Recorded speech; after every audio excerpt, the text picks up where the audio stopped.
right, let's go live. Hi there. Hi there.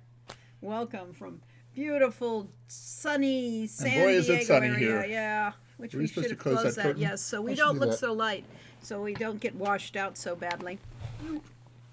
Oh, we're so professional. Yes, we know what we're doing, don't we? Don't try this at home, kids. Right, because oh, it actually does work. What do you know? And then to turn on that light up there, so we have some light on our face. So, any rate, welcome.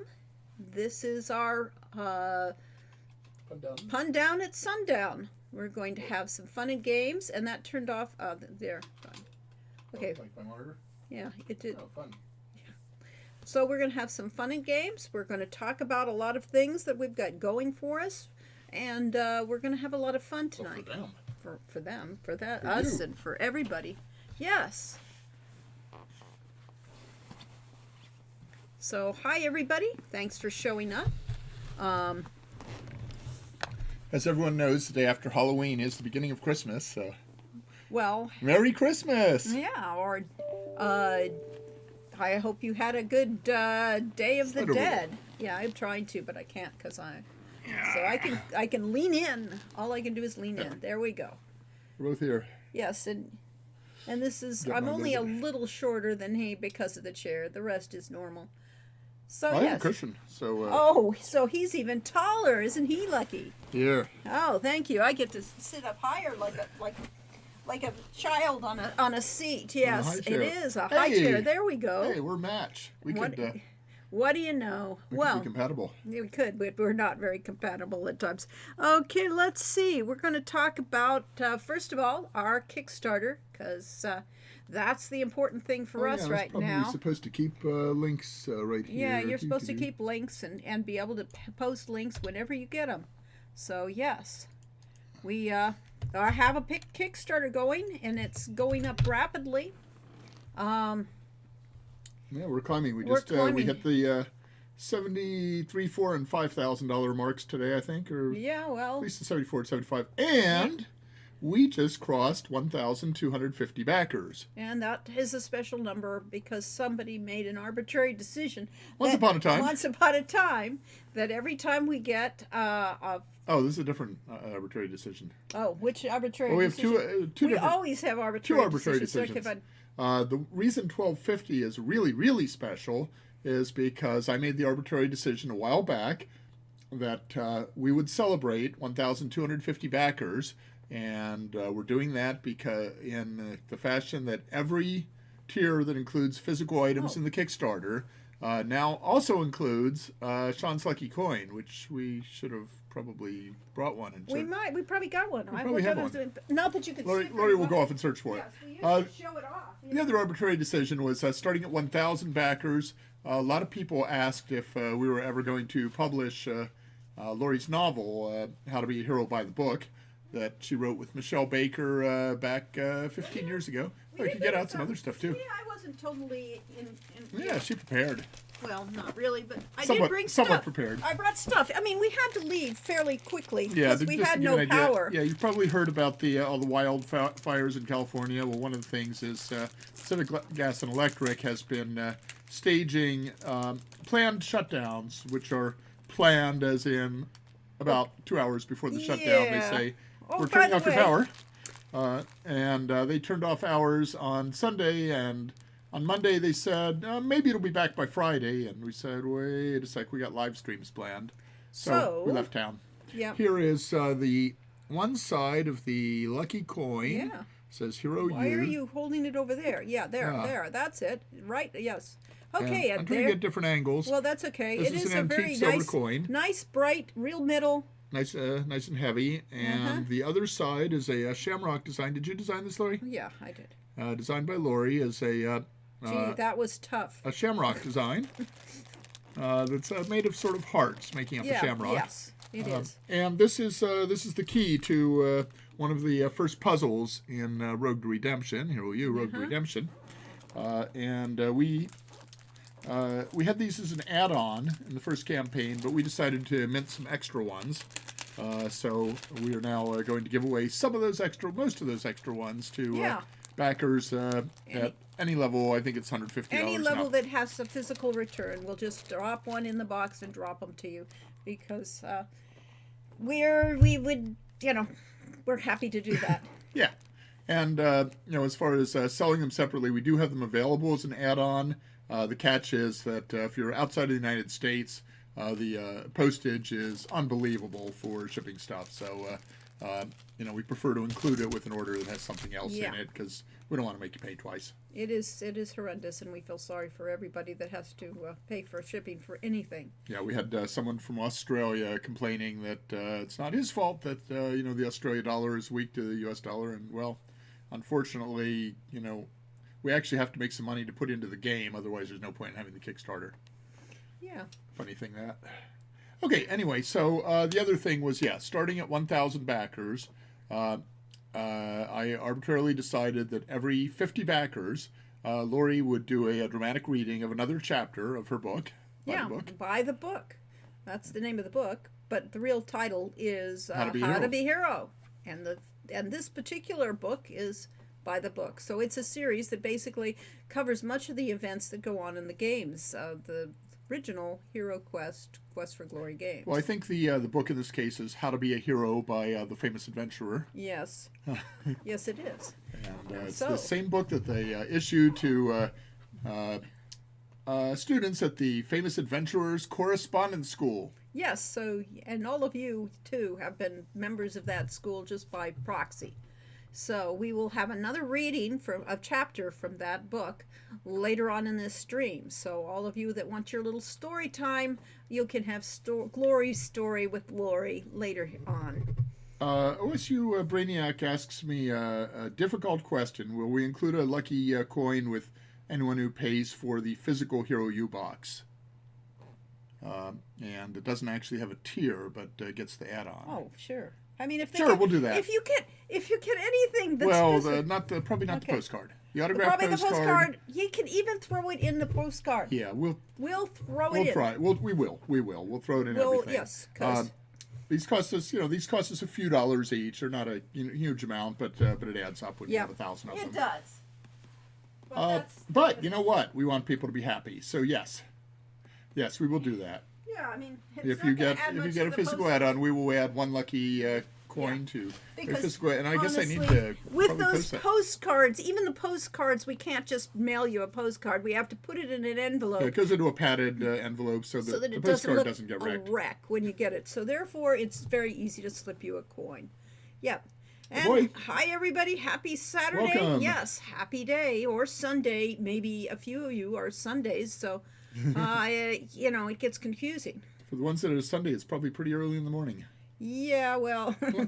Maybe not so much in Hawaii. Maybe not, but yes, you're all honorary students. I didn't say you graduated yet. Some of you may not graduate after all.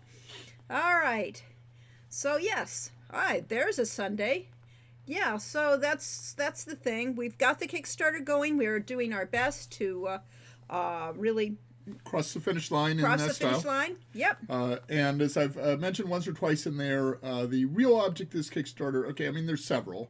We would like to actually get slightly out of debt because we go deep in debt every time we do one of these games.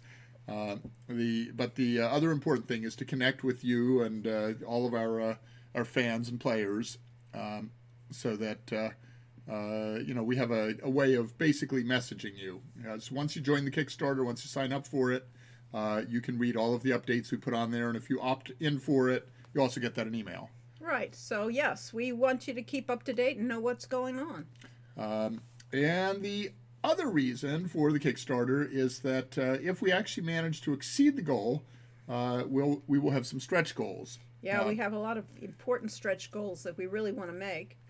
In particular, voice acting. Yes. A lot of people asked for that, and it wasn't practical for Road to Redemption, but it is practical for Summer Daze. It is, yes, because I'm designing so that it can be done with voice acting. But the main reason for the Kickstarter is if we don't get this, some upfront funding, we will definitely finish the Tilly's half of the game. But I don't know the status of Afeo's wizard half of the game. That's really going to depend on, it'll basically be early access sales to the Tilly half if we'll even be able to complete that. So we need wizards in our game, and that's the most important thing this Kickstarter is doing. And I guess I probably should have had that in the Kickstarter from the beginning. Oh, well. But, yes. The mages are missing. The mages are missing, and so we want to find them. The Tilly story is, well, most of the art is done for it. We still have endgame art because that's what we do. We always have more stuff to put in it. Yeah, we keep adding. We keep adding. We want to make it more fun and more exciting. But Ifeo's story just has a lot of art. It doesn't have any writing. It doesn't have, and there's a lot of art that could still be made for it. There's just a little bit of Ifeo's story in the teaser video for the right. Kickstarter. I gave you that teaser video so you could see where we're, part of what we're going with. I'm going to have a little mini video out tomorrow, which I forgot all about yesterday, that will show some of the little minor animations, because really the other stretch goal we really would like to make is to put more animation into the game and make it a little bit more of a, less of a storybook telling style and more of a, a live world type view. Well, what all the funding does basically is pay for the team. Yes. After we have various fees for Kickstarter and stuff and blah blah blah, but really everything else goes to paying artists, paying programmers, paying the musician, and Lori and I, we get paid if the game makes money, and so far that hasn't happened. But go figure. All the proceeds from Hero U Road to Redemption went into Summer Daze at Hero U. Yeah. So. We're a non-profit organization, it is clear. Right. Yes, we're an unprofitable organization. Yes. But the idea is to make good games and hopefully great games. And we've gotten really positive feedback on Road to Redemption. We don't know how we'll let the world out of it. My specialty is not publicity.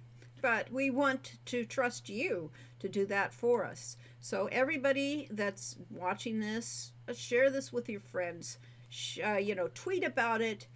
Post in Facebook about it. Just keep the news out there so that we can finally make our goal on this Kickstarter. Oh, and time travel wise, talking to you viewers in the future, yes. Those who are watching this, yes, long after this stream is over. Hopefully before the Kickstarter is over. Well, no, I'm actually talking to the people after the Kickstarter is over. Please still go to the Kickstarter page.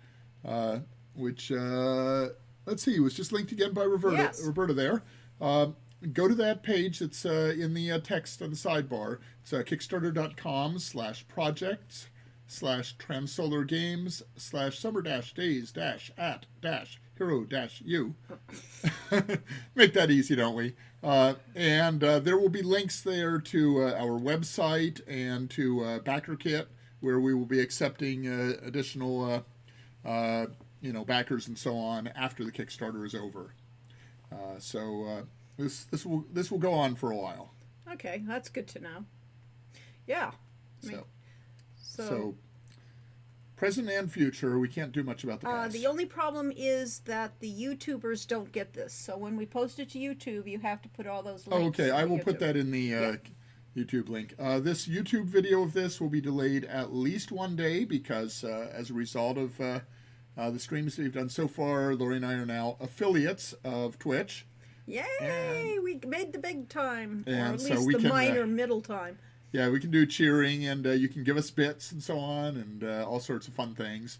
But it also means that we are contractually obligated to wait at least 24 hours from the beginning of the stream before we can post this anywhere else. But I'm sure you don't care because you're here. You don't have to watch it on YouTube. You're I don't know who, the you is also our viewers on YouTube, and our viewers on Twitch will be up on Twitch for at least 2 weeks. That's true.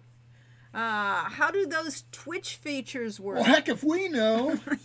yeah, look. We don't know. We'll have to ask the other streamers. Yes. We're new to all this. Yeah. Live streaming, you can see how comfortable we are in front of a camera. You've only started using Twitch this month, so. Oh, somebody gave us 100 cheers. Oh, wow, or gems. Thank you. You didn't wait. Gems? Those are gems. I guess. Wow. Thank you. You can see. We know what we're doing.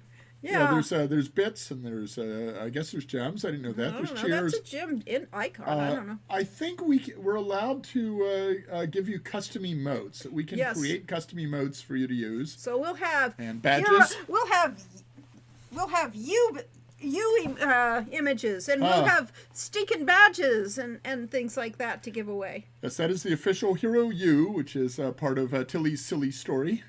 Yes. So yeah, we got a lot of things we still want to do, and yes, all hail the Hero U. Oh, and I did say we'd have some designer insider stuff. So here's your tidbit. Where did the Hero U come from?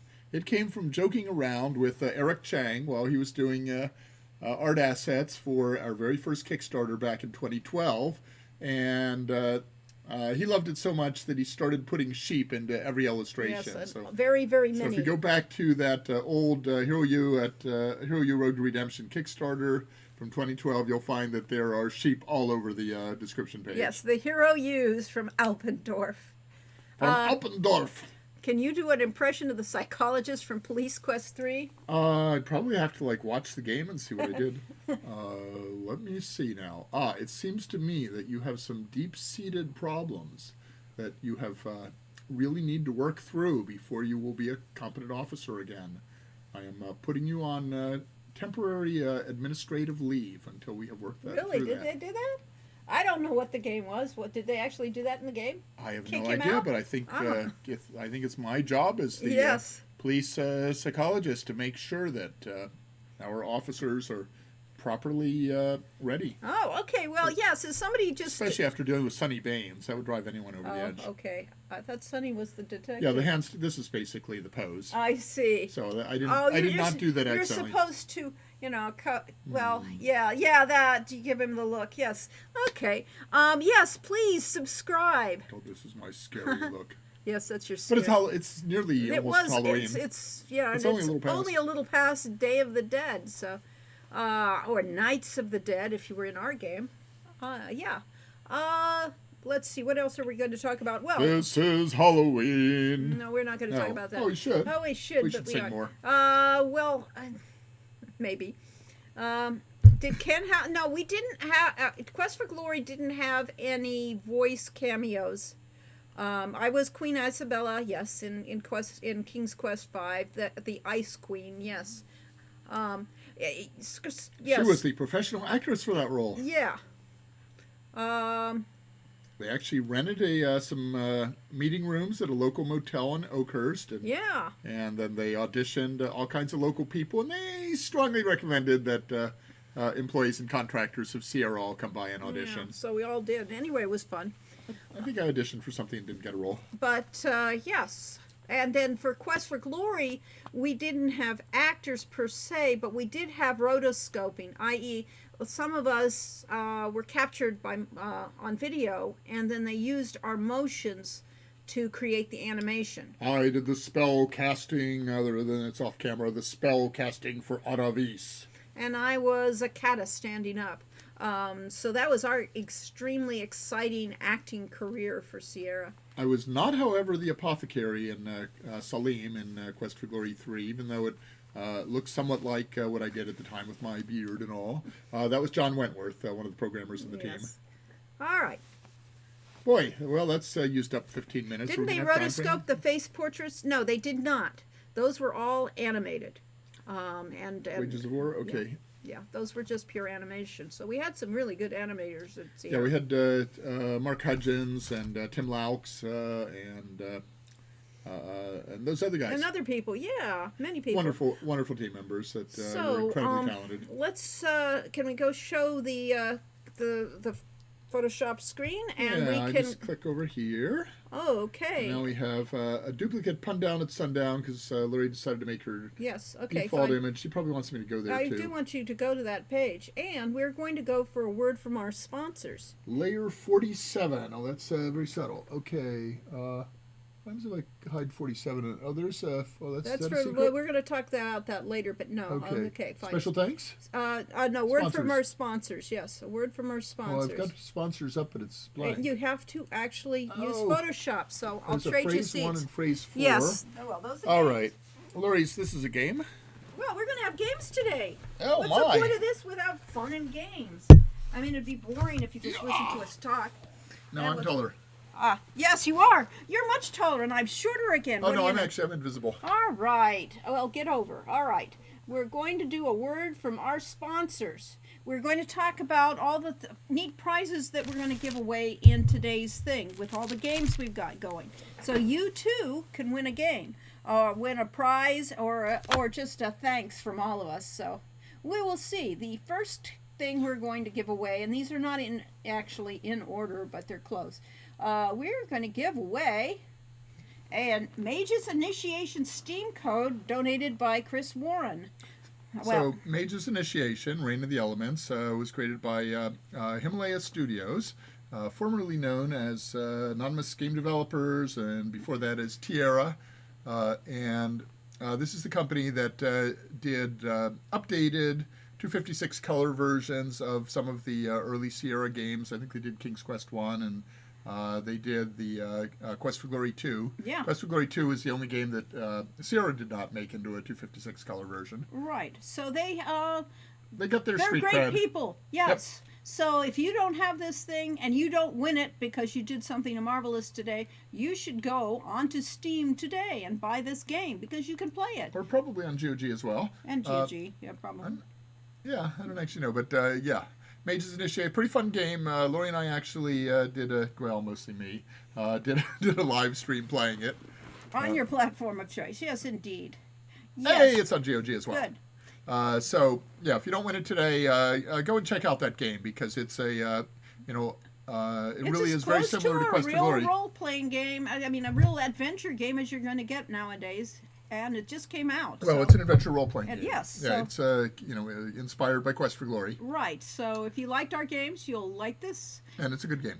Yes. So we want to thank Chris. He gave us that. And along those Chris lines... is, I believe, the president of Himalaya Studios. We are also giving away... the soundtrack from Mage's Initiation, which is by Brandon Bloom. And Brandon Bloom is going to be one of our... it's going to be our musician. Yeah, he's going to be our prime musician and composer and sound person for Summer Daze at Hero U. So we're very... Assuming we make our goal and can actually pay anyone. Yeah, well, that'll help. But yes. If not, we'll find a way. Yeah, this is a beautiful music. It's fun to listen to, and if you can win this soundtrack, so that's our next another prize we're going to have. And that's probably also available on Steam. That possibly. Unlike our soundtracks that we haven't gotten around to selling separately because it's And one of the cool gifts we're giving away is this. Ooh.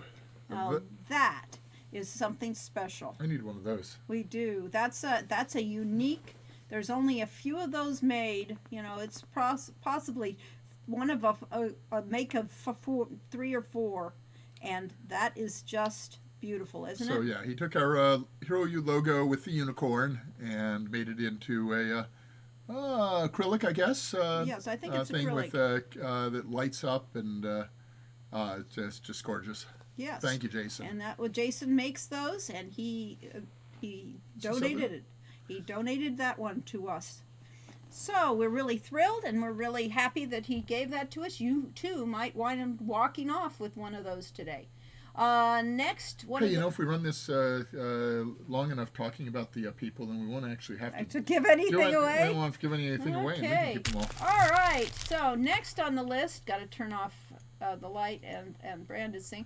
Okay, we are going to give away a cartoon commission drawn by Al Euphrazio, one of our artists that I was working on Hero U. Did a lot of our animation for Road to Redemption, and is doing some animation for Summer Daze, and you can get a cartoon commission.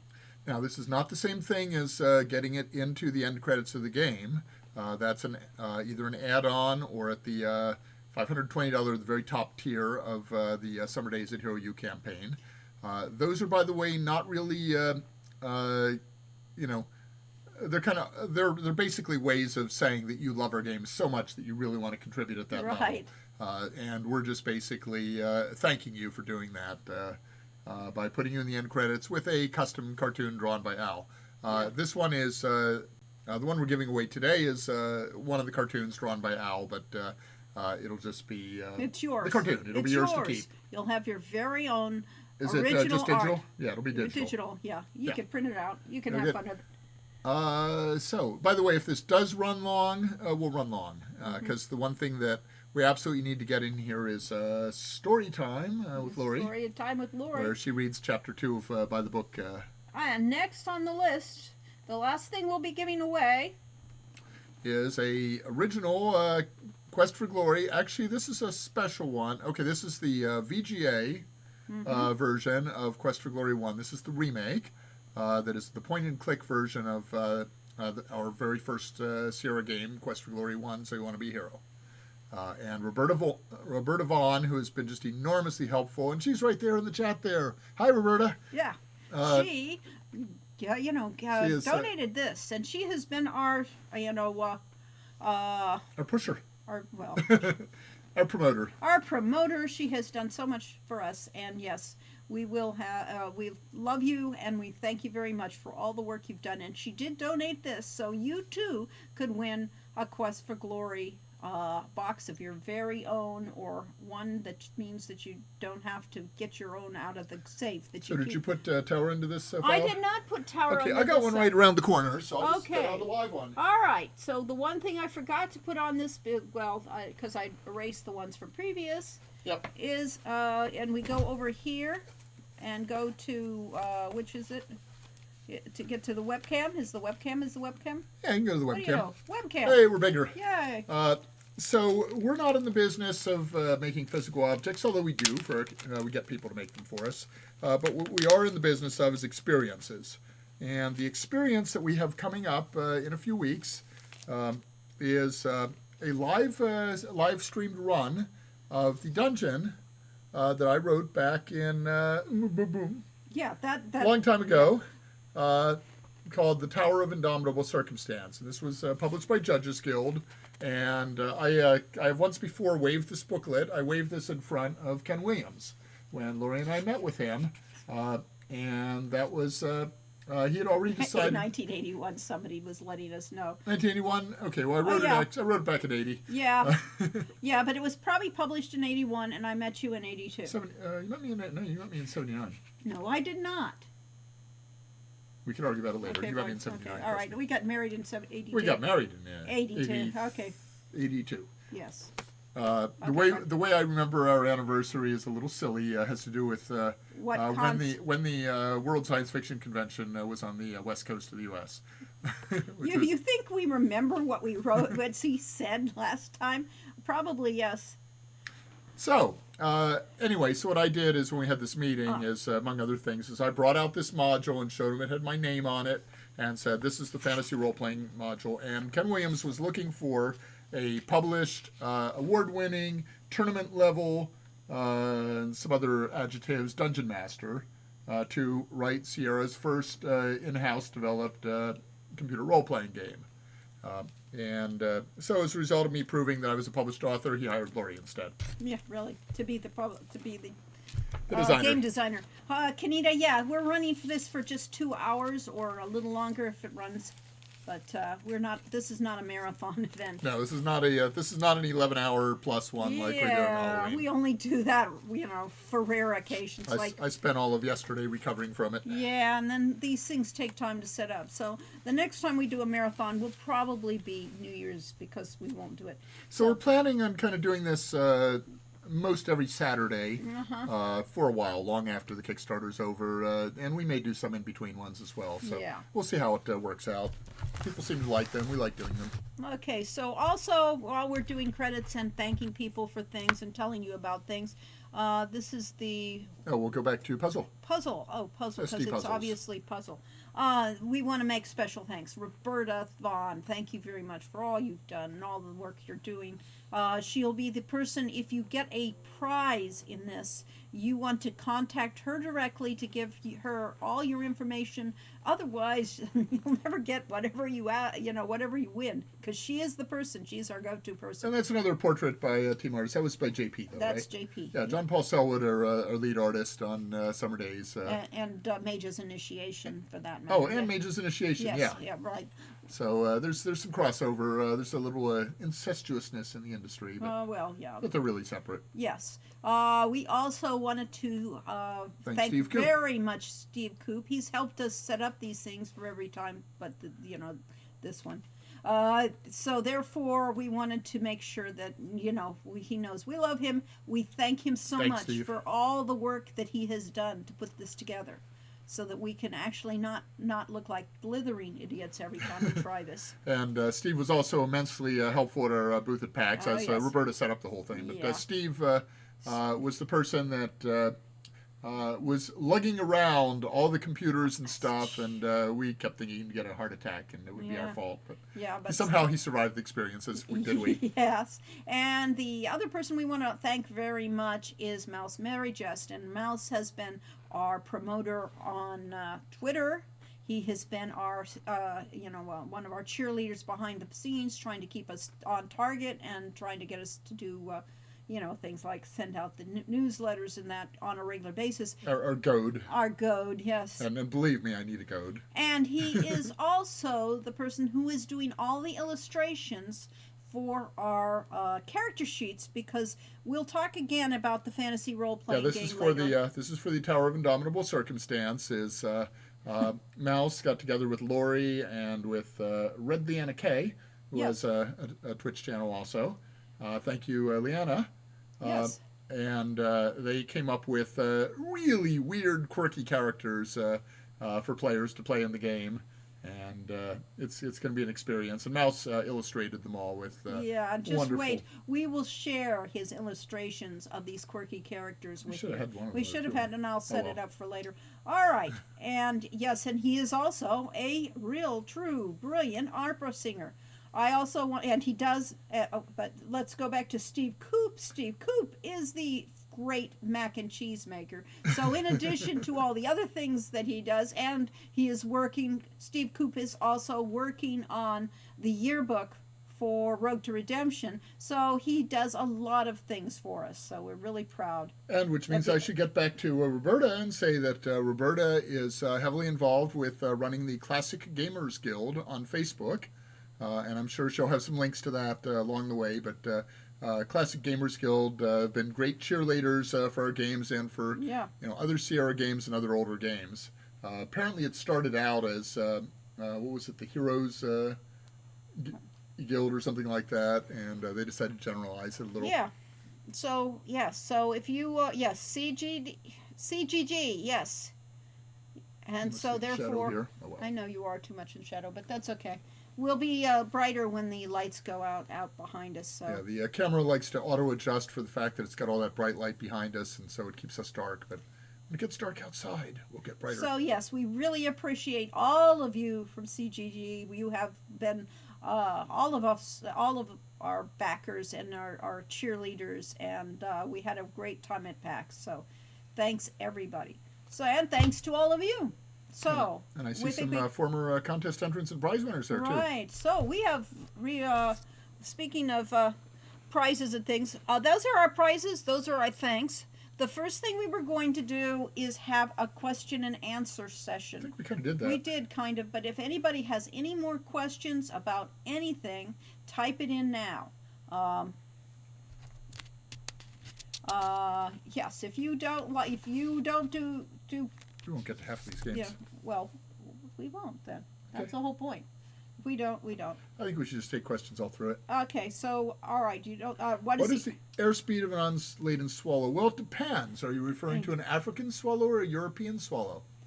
And what is privacy? Well, it's a weird notion that may or may not exist in this We have our lives are right out there for everyone to see. Yes. What is your favorite Sumerian dish?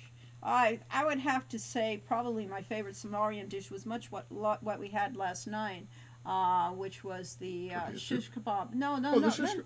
Samaria. Samaria. Oh, yeah. Greek. Although, like gyros. Well, gyros, but the roasted quail. Yeah. Yeah, there used to be a little restaurant in L.A., which is since the last departed, that took Cornish game hens. Yes. And put broiled them. And broiled them and served them with Persian rice and. Of course, that isn't Greek. You know, the soup. Avgolemono soup is Lori's favorite. That's it. Yeah. Okay, so yeah, we love Mediterranean. I like gyros. Yes, right. Yes. What is the secret to a long and happy marriage? Not be afraid to argue, because otherwise, if you can't stand arguing, you can't stay in a marriage. I just figured it's always that divorce is too much trouble, and so it's simpler to stay married than to it's easier to work out your problems than to go through all the effort of divorcing and then starting all over again because. It takes a long time to break in a husband, I'll tell you. And I'm too naturally shy to meet women, especially my age, So what's going to be in the workshop at the end of the Heroes Quest game? The workshop was going to be a blacksmith, actually, and have a blacksmith character in the game.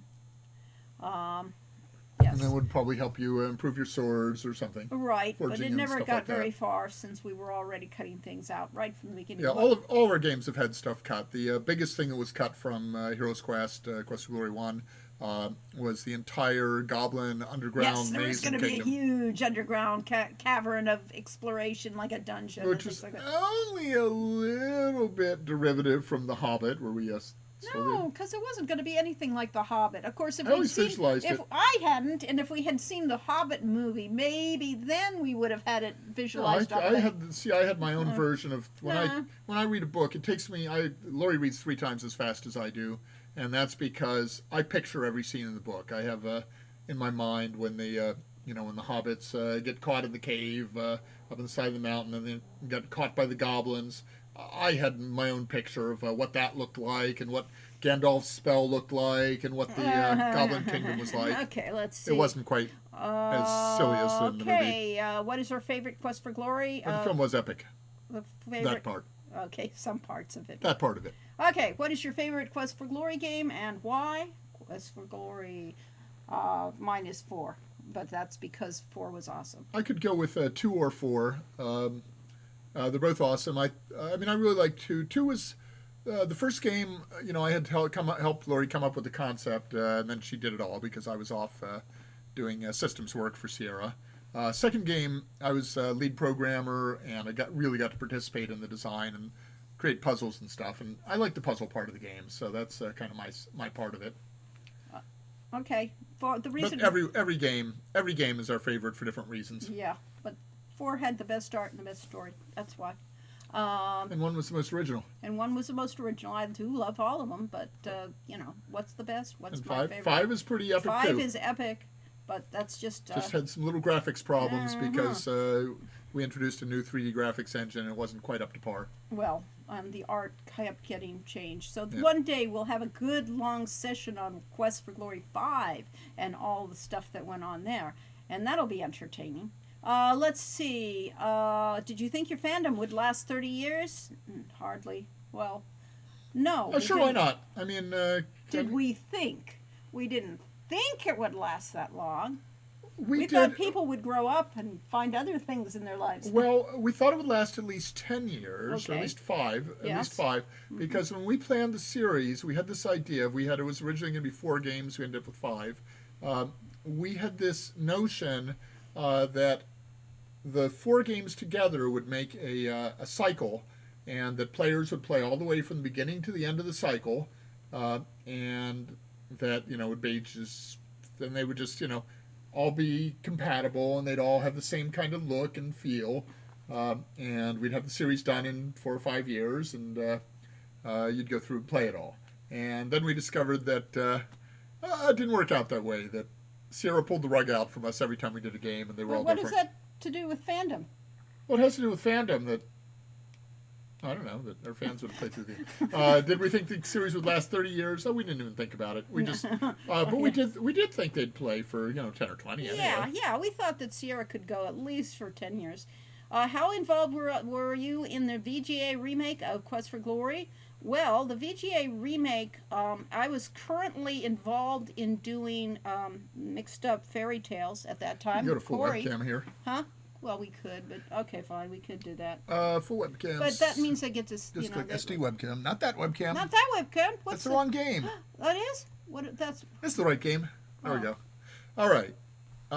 Mixed Up Fairy Tales. I was doing Mixed Up Fairy Tales And when they and you were doing Castle of Dr. Brain. and you were in charge of all of the children's games at that point. Sort of. Well, we're not going off on that story. I was the programming director. Yes. I was the programming manager for all of the educational games. And at the same time, they decided to do the remake. Well, I had to write the remake and make up Fairy Tales at the same time, so they were almost concurrent. So I did all the scripting for the remake, but I did not do any art directing or directing, and that project was, and so therefore, some of the art decisions there are very interesting. And this is interesting because this is the first time. Okay, so almost 30 years later since then, this is the first time I've heard that story. Okay. I thought Lori was working simultaneously on the Quest for Glory 1 remake and Quest for Glory 3. No, Wages of War. Wages was afterwards. So those were almost. I was wondering how you did that. It was impossible. Yeah. Okay. So okay. So during production of Mixed Up Fairy Tales, Lori made all the changes needed to do Quest for Glory 1 VGA. And I was off directing Castle Dr. Brain. I basically directed all the teams to get those two and EcoQuest out. Yes, they were keeping us busy at Sierra at that time. All right, Corey would be an old smoothie with the ladies.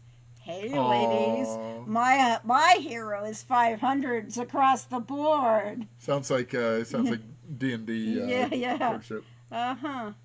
Are there any not yet discovered Easter eggs in any of your games? If they have, we haven't. We probably haven't discovered them. Yes. Yeah, it's like, hey, can you keep a secret? No. Observe then. So can I. Somebody's replaying 5 right now and enjoying it a lot. You will find that there's a lot of story to 5. It's just harder to get. Yeah, it's a lot of people just kind of wrote off 5 because they didn't like the way it looked, but it's Lori's game.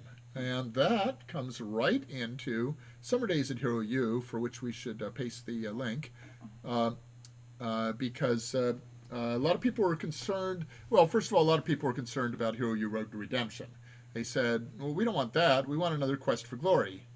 And we said, what's in a name? A rose by...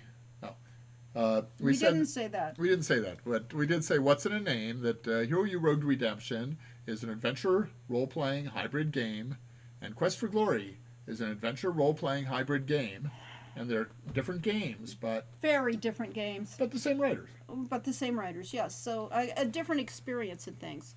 So they're the same kind of games, sort of. And Summer Daze at Hero U is, again, a departure. Every one of our games really has been a departure.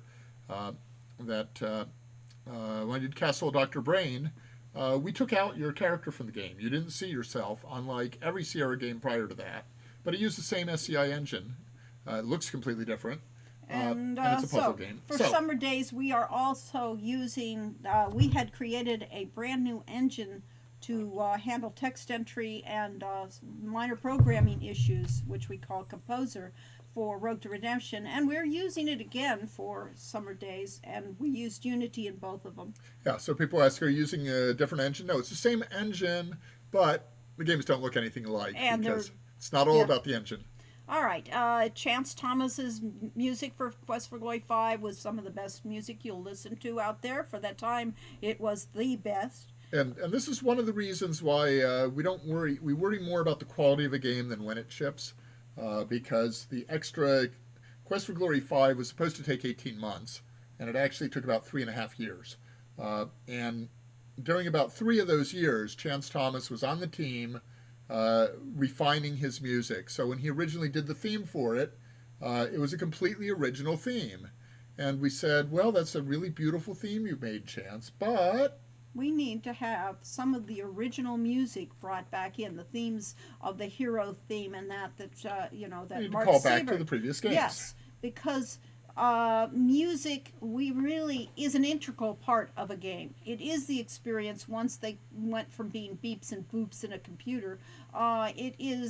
You can't watch a movie nowadays without having music under it that creates the mood, and likewise with a game. So we consider that critical. What were some of the interesting changes made in the remake of Quest for Glory 1? We'll go into that someday because that's a long essay. But the major thing was going from a parser to a point and click. And that changes the entire tone of a game, really. And art-wise, going to the clay models. Yes. So there were all sorts of things. Did the Sierra have any sort of code source control? Yes. Not totally effective to prevent artists from screwing things over. Other than that, yeah, no, we had source control systems. Yes. We used I think VCS. We used Microsoft SCCS or something like that. So several different source control systems. There were mainframe computers that they back stuff up to, but you still required human error could still end up destroying stuff. Yes, right. Yes, I used to listen to the Quest for Glory 5 soundtrack before I destroyed my disc. And I'm fairly sure all those backups are lost forever. That, yeah. I doubt that Activision, which Sierra's been through about 4 different owners since then. Activision Blizzard owns Sierra currently, and I doubt they have any of those old files. Okay, well, I come to the end of the scroll. We had a lot of questions.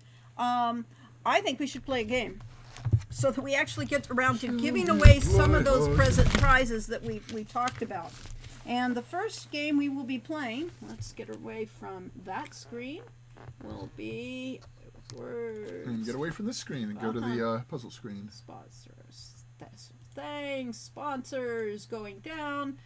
Coming over here SD to puzzles? SD Puzzles. There. Summer Daze Puzzles. Away with words. All right, Corey, explain how we play this game. Okay, this is a game invented by Lori. Well, it's sort of cross between Hangman and Wheel of Fortune, a few things like that.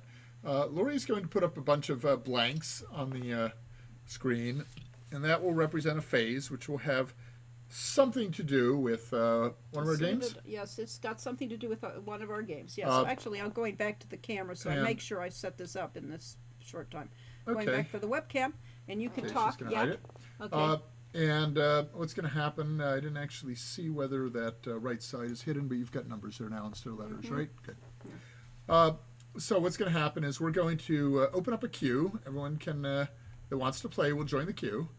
And we will take you in somewhere in between in turn. Now we'll do a random order. No, we're gonna. I want to do a random order for very good reason. All right. Well, we want them to queue though. Yeah, we want you to queue. And once you're in the queue, it's not really a queue; it's really a list. And we're going to, this is a software terminology. Where's is the thing up? You've got to go down to there and find the thing in the far right. This little space guy. Yep. The space dude. Space dude. You might move him over to the big screen. I will move him over to the big screen because that's a small screen. Okay. All right. We now have it. Up and whatever you do, don't maximize it. Don't maximize it. Don't close it either. I'm trying to figure out how to unmaximize it. I don't know. Try clicking on this square. Escape? I don't know. No, that probably not. Okay, figure it out. Here, try these icons. Those icons. That thing. So while Lori's figuring that out. That's a close. So the way this game works. There, I minimized it. Fine. When it is your turn, and we will announce whose turn it is and who's on deck, you get to choose a letter. There's no penalty for vowels. You don't have to buy a vowel. And we will tell you if that letter appears in the phrase, and we'll show you the first place it appears. It could be multiple times in there. And if you get a correct one, you can guess a second letter if you choose. And you can guess what the phrase is, as long as your last answer was right. And if you get the phrase, you win. Wheel of Dinars. Yes, indeed. It's the Wheel of Dinars. Yes, and the prize for the Wheel of Dinars is going to be the Crimson Diamond stuff. It says booty. It is. It's a booty. Okay. There's multiple things with her. So it's a cool packet of stuff that Julia Minamata, the designer and creator of the game Crimson Diamond, yes, which is coming out soon, and she's put together some things, tchotchkes that she's. We haven't we haven't opened the queue yet. Haven't opened the queue yet. So yeah. But we'll do so, like right now. I am going to open the queue now. So you need to type. Just like it says there, exclamation point join. Just like that, like all those people are saying. What's that optional note there? That sounds like something needs editing. Optional note. All right, so everybody gets into the queue. We'll have a chance to guess when we randomly select you. The reason we're randomly selecting is if we went from the beginning of the queue, the first people really have a disadvantage because you don't have enough letters to guess. So we're going to do it at random instead. We will do it at random, but I think the other one, we should do it at... Of course, now we can't see our number of people watching the stream. We don't know if We there's don't care. hundreds of people. Yeah, there's people. Maybe it's that one there. It says 46. Maybe so. All right. Let's see. All right, so Lorraine's getting ready to close the queue. You're going to type in !join pretty soon if you want to be in here. Hey there, yes. Brand Gonna Freeze. If you want to play, do the bang join. What's the game? The game is fill in the blanks. It's a way with words. You We're can going see- to give you one letter at a time until somebody guesses this phrase. Yes. So we will call on the person that has typed in bang join, and then they will get a chance to guess what letter they think is in this phrase. All right, Vanna, why don't you close the queue? I shall close the queue, and it is closed just after Brandy gets in. Whoa, that was close. Yeah, okay. No All right. render. Let's Now we let's will pick two randoms. pick two randoms. Click that twice. Oh, you can't wait. I did.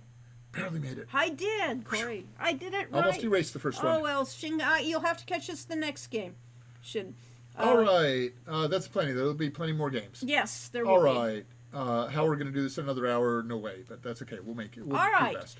Feldhammer, you are the first guess. What letter do you guess choose. to be in this long, complicated... On deck is Phantom Beaver, so Yeah. think about what you want to ask. Okay.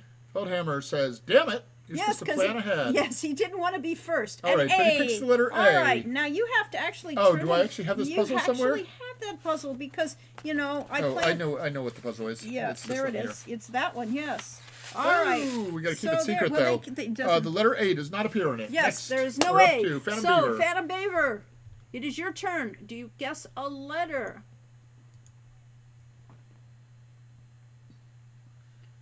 Damn it, not the letter. So, yes, it's... he says B. There are no B's in There this are no phrase. B's. This is a tricky phrase. Yeah, she made a hard one. I did. Next up is Here's- going to be Brandy, Brandy. followed by the Earl of Chesterwick. So, Brandy, choose a letter, please. Well, you can... the intimidating prospect. You don't actually have to win. You know? Brandy. You get to guess a letter. And Brandy. the letter is R. R. There are no R's in this phrase. Oh, Lori was mean. I really got was a mean. meeting. The Earl of Chesterwick. The Earl of Chesterwick, your turn. It is your turn to guess a letter. Yeah. Are you serious? Yes, we're very serious, or we're very silly. One of the points. He wants the letter F. F. There is no F in this You guys phrase. have to keep track of what people have guessed because there's a 'Cause lot we're of... not. Yeah, we're not. All right, pick two more All right, randoms. I'm going to pick two more randoms. All right, next up is Aziza of Shapir, followed by Ebiwan. Everyone, yes. So, Aziza, you're up. Aziza. All right. And I'm going to have to noisily blow my nose. Well, go over off camera. You don't have At least to I don't have to shout. sit in camera, yeah. Okay, so we're waiting for Aziza to guess a letter. You guys can guess, you don't have to wait. Yes, let's see. The big reveal is going to be when it's written in Arabic. Aziza says L. Let's see, what is it? There are no There are L's in no this L's. phrase. Gee, I'm so glad She made a hard one for I change. did. Usually people guess And these in everyone six. says O. And Ebiwan is O. Oh. There is an O. Position there 6. is. Position 6. There we go. Our first correct answer out of this. I have to scroll all the way up to find position 6. And there it is. Position 6. Let me put this whole thing together in Photoshop. She's crazy, you know. Well, All right, Ebby, you may guess another letter and or what the phrase is. yes. Can you guess this phrase? But I think you might want to pick another letter Yeah, you first. might want If you know what the phrase is, just guess another letter that's in it and then guess. What is the category? I didn't give a category. It's something in the game. It's a phrase that is in one of our one games. of our games. Yes, that is the thing. G. All right. Guessed a Is there a G. G? There are no G's in the phrase. All right. It's time to get to two more people. random people. All right. All right. Next up is Game Archaeologist, followed by JHK Twisted. All right. Game Archaeologist. You can guess a letter. Oh, the So, suspense. Yes, it is a phrase. It's giving me a heart attack. You can take a drink. Yes, you can. That's my asthma inhaler. Oh no! If it gives him a heart attack, we'll run extra long, I think. Yeah, that'll probably. All right, Game Archaeologist. An Guess N. an N. There are no N's in this phrase. Yes. You made a hard one. I did, and Twisted. All right, JHK Twisted. This is even more stressful because nobody, but one person has gotten a letter out of this. He has an E. There are no E's. E's. So, yes, if you've played Castle Dr. Brain and looked at the letter frequency chart, this phrase has no relationship to it. All right, pick two more random. Oh, two more people, yeah, because two more people get to find out. All right, next up is Turnian, followed by Blaston Craston. Yeah. So, Turnian, choose a letter, please. Yes, try and find a letter that's actually in this thing, because we have an awful lot. And somebody should be keeping track of all the letters that have been guessed. Yeah, we should be doing that. C. There is a C, position 3. Position 3 has a C. Now, for those who came late, the way this game works is there might be another O, there might be another C, or there might not be.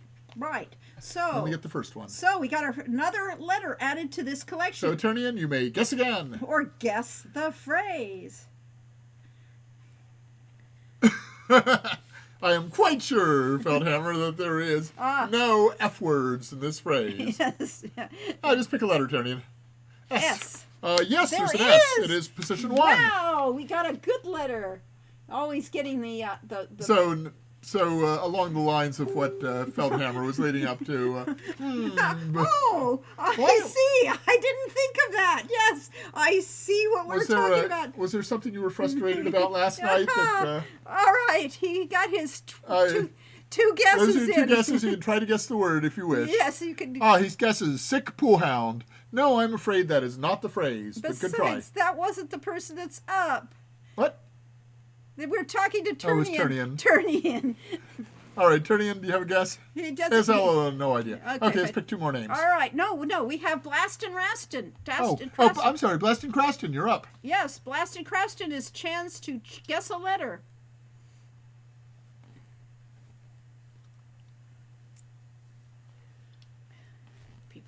People are guessing, but gee, I didn't. Such nonsense. Okay, K. Guess is a K. There is a K in this. There is a K. It is in position 13. In position 13. It's the very first K in this phrase. There are no K's earlier. Yes, there are no K's, so all of you people... Assuming, of course, I read it right. Yes. If there are no K's earlier, all you people with interesting minds. Blaston Craston, you may guess another letter. OSU thinks he has it, but it's not his turn. It's not his turn. Blaston, a U. You asked for a U. There's a U. It is in position 2. And Blaston Craston, do you wish to try to guess the phrase?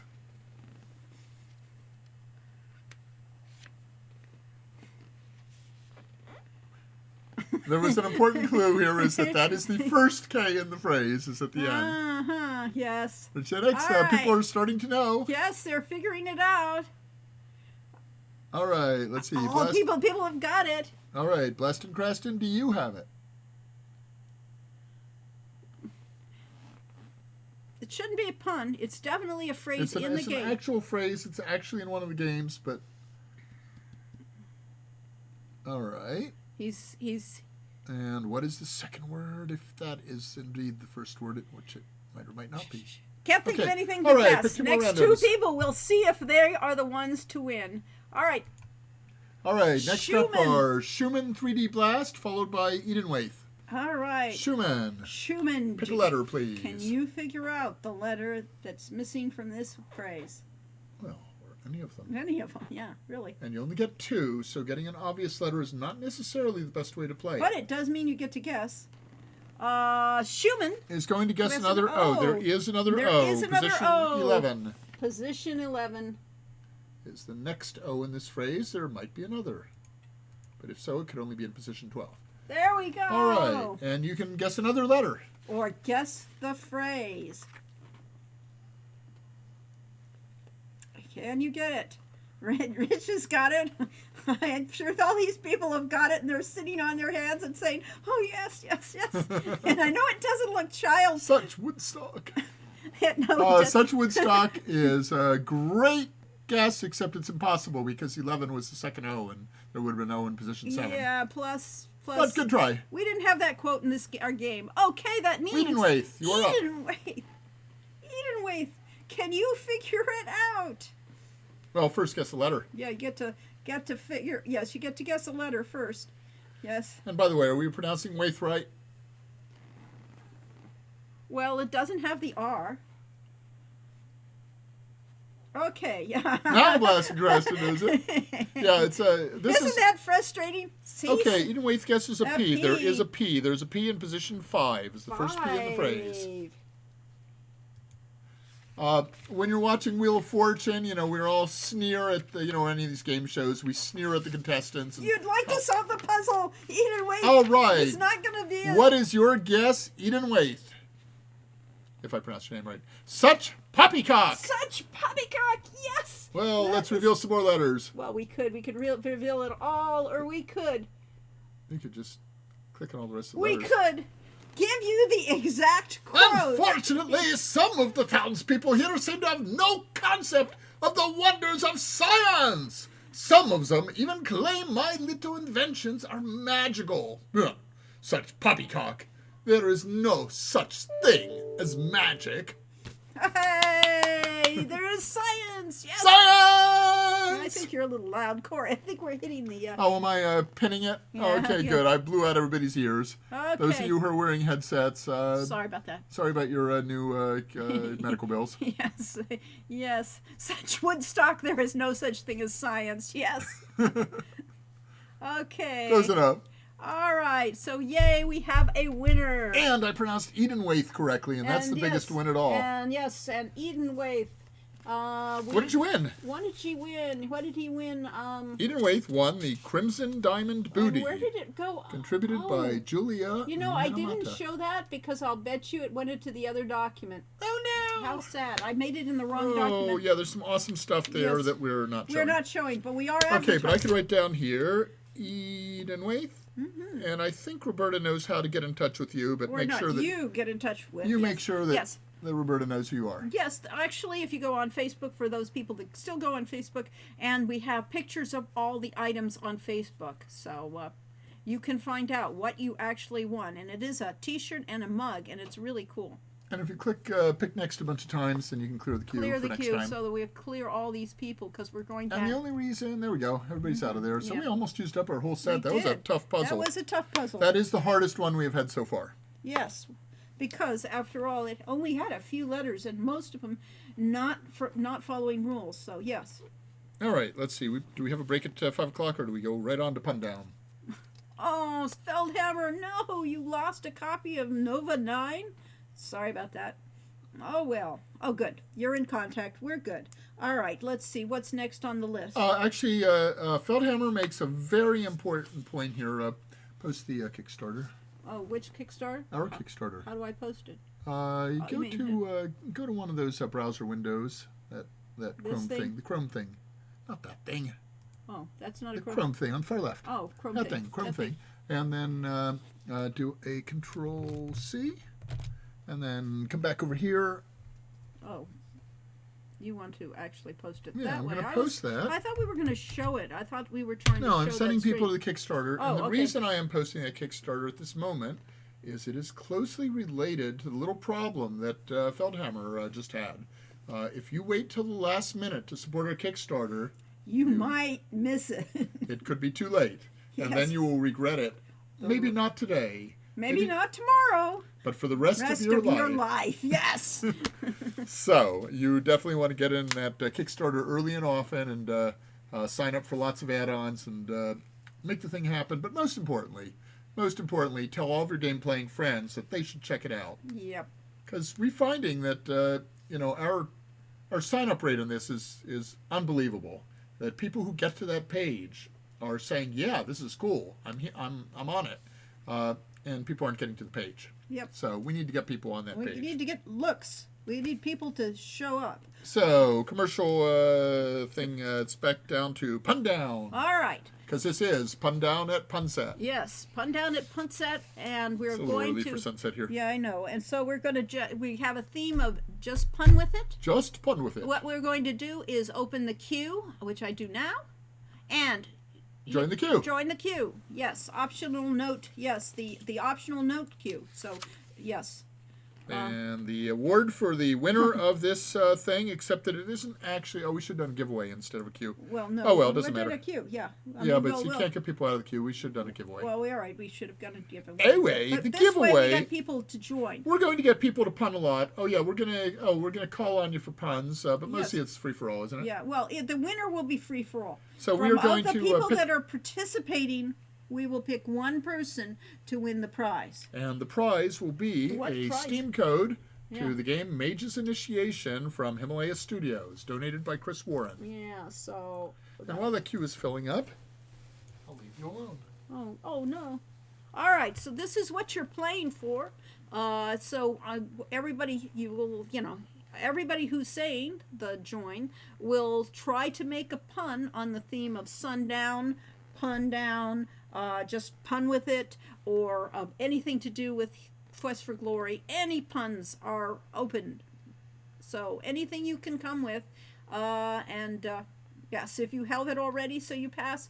Well, if you have it already, we'll give you a consolation prize if you magically get to join. I mean, if you actually can come up with a decent pun. We want everybody to play and have fun. So even if you have this, and good, I'm glad you have it. And you people that don't have it, well, don't wait till after the thing to get yourself one. Okay, I'm going to end the queue fairly soon. I am going to close it because it takes a while. Everybody that has joined already, you should be queuing up your puns. Type it in, just don't send it. And yes, you can't take the coals out of the Sierra. Well, funny thing that we're not at the Sierras right now. We're sitting here in sunny Oceanside, California for this one. Yeah, that's fine. Good. All right. Anybody else? Going to close it very shortly. No. All right. The clue. That has been. All right. Now, on your marks, get set. Put your pun days down. Pun day, more like fun day. Yes. Greet everyone. Well, that's a greeting. Yes. Why? Welcome, Deco Brill. We are playing Pun Day. Igor was in grave situations. He was in over his head. Had not the hero come along, he'd surely be dead. Yes. There we go. Rest for Corey. So have you found time to sleep? Ah, there's a good one. Actually, that wasn't an epitaph. That was an unpataph. An unpataph? Yeah, that's an epitaph for somebody that didn't actually die. Oh, okay. Did you know that?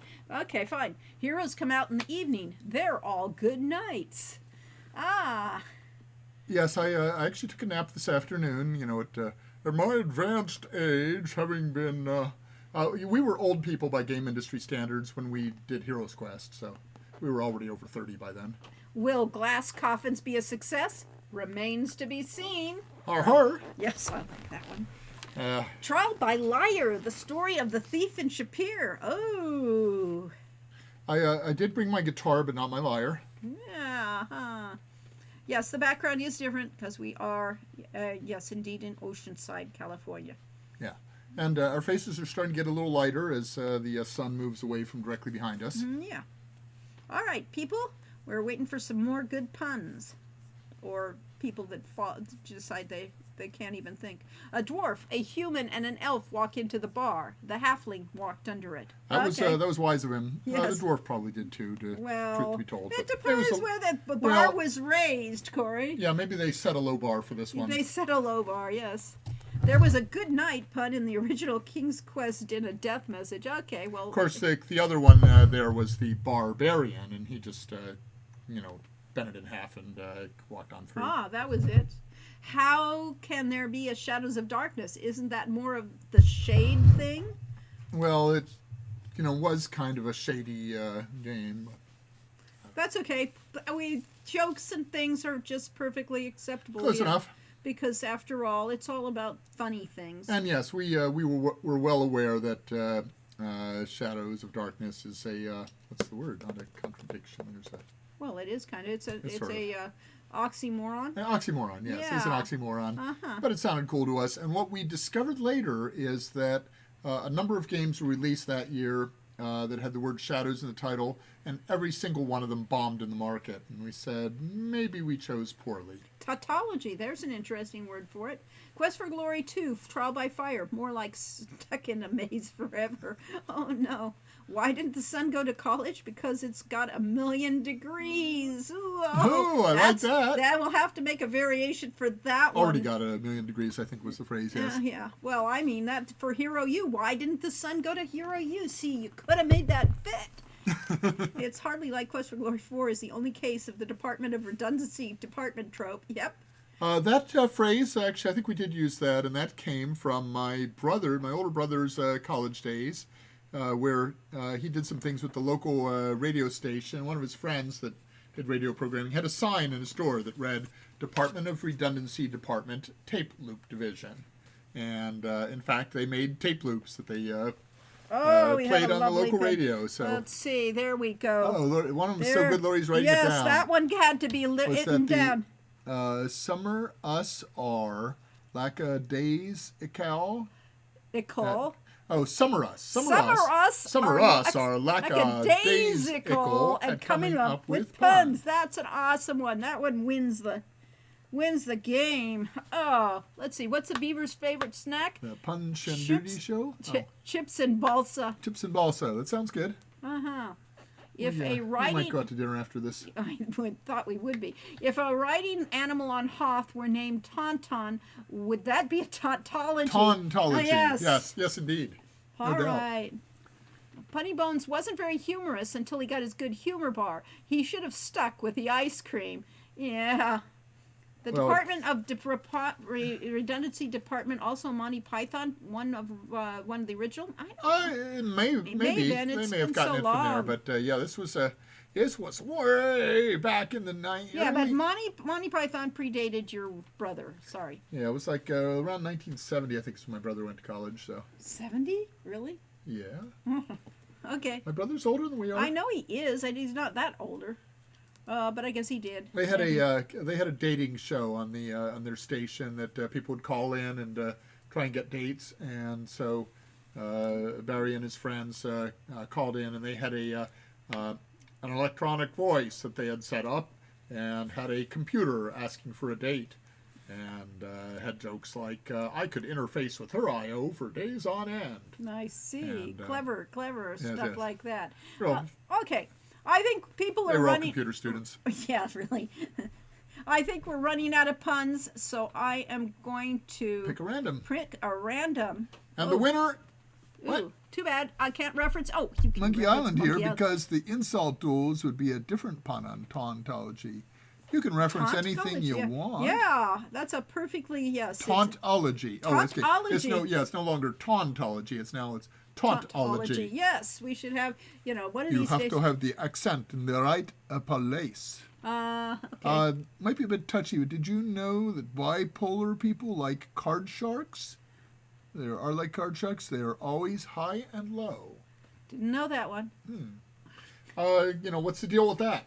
Okay.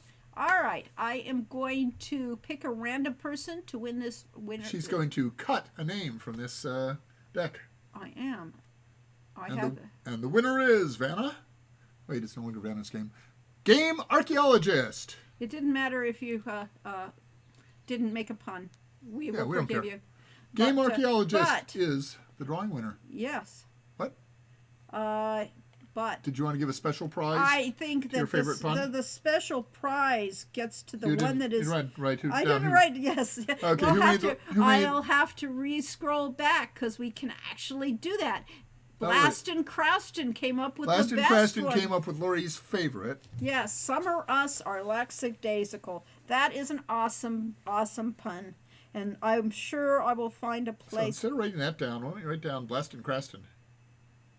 Because we're writing down our winners I list. want the quote for my work. Summer us. Summer us are, like I said, okay, fine. Like a days ago. I can end at coming up with puns, yeah. At whatever. Yes, at whatever.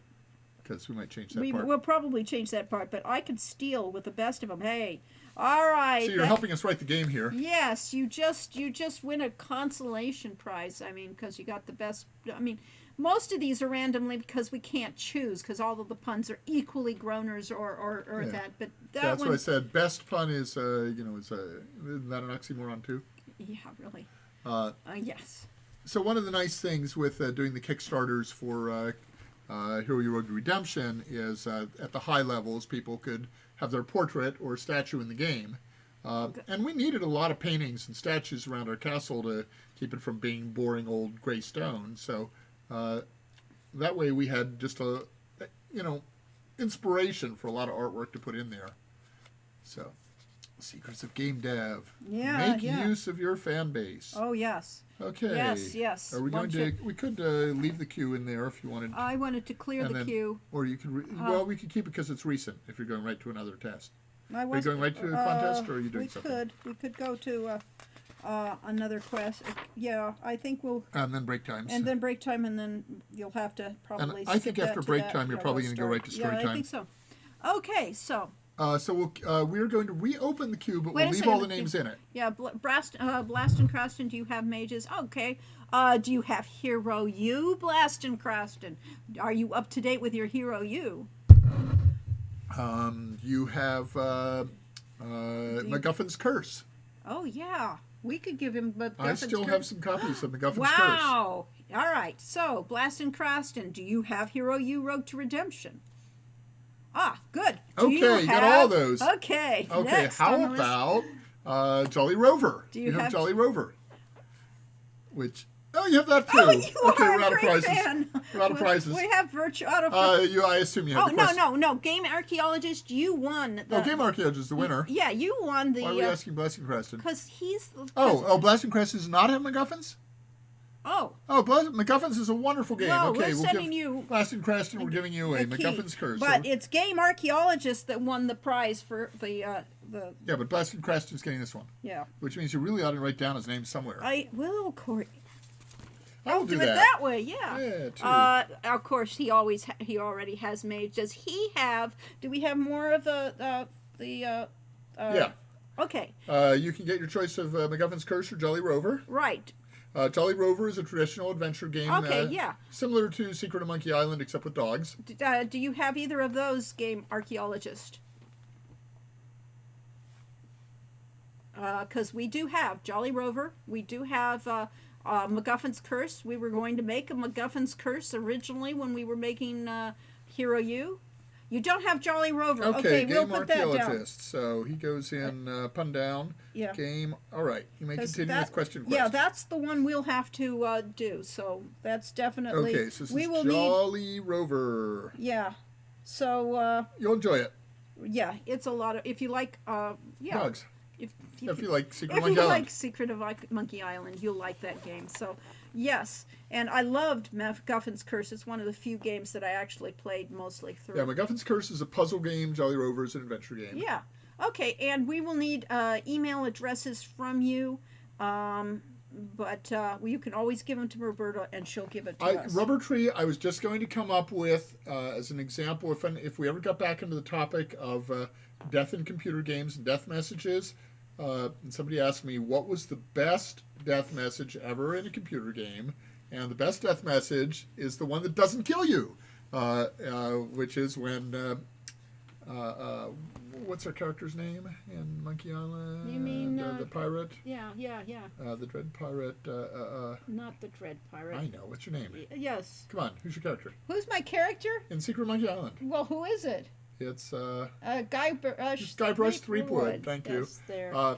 We are getting old. Yeah. Words don't come. Yeah, LeChuck. No, so Guybrush Threepwood, at the point where he steps off of a cliff and goes falling to his doom, in any Sierra game would mean that he was dead.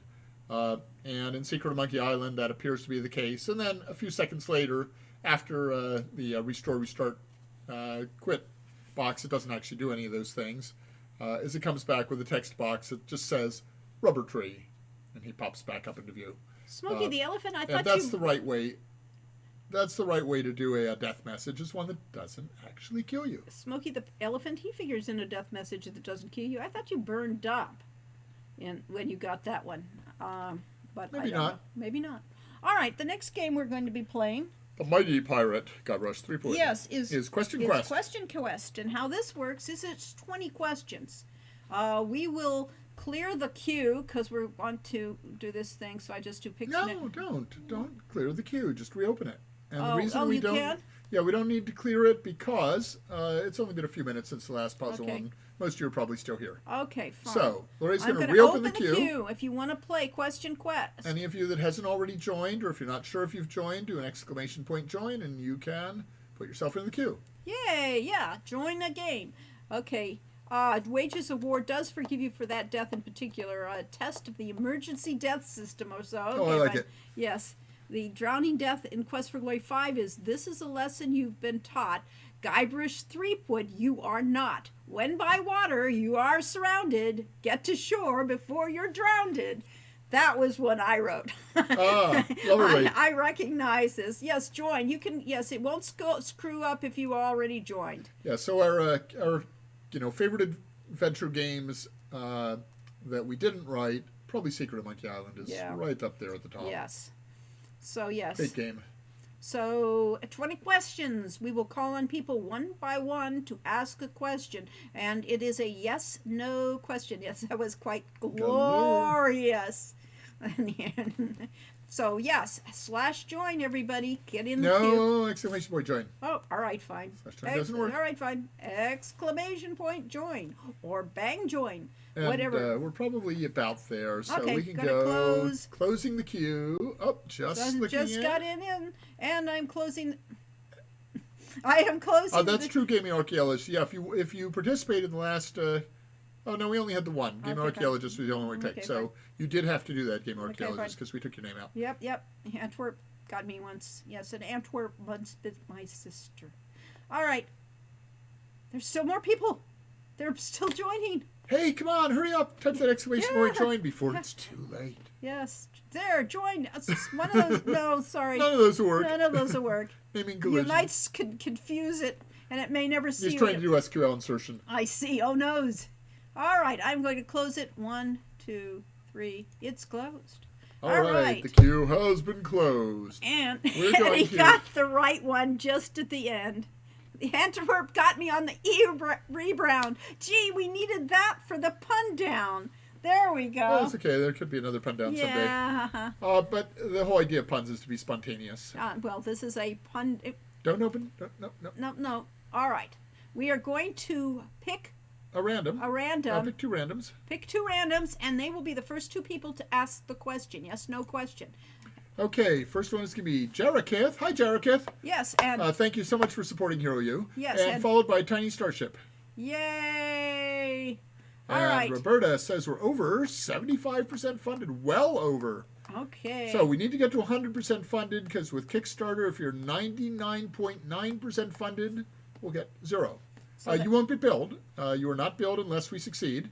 But the project will not be funded, and then we'll have just spent a month having an awful lot of fun, but not getting the game not written. doing. Yes, not getting the Paying game. people and not getting paid. That's a Yes.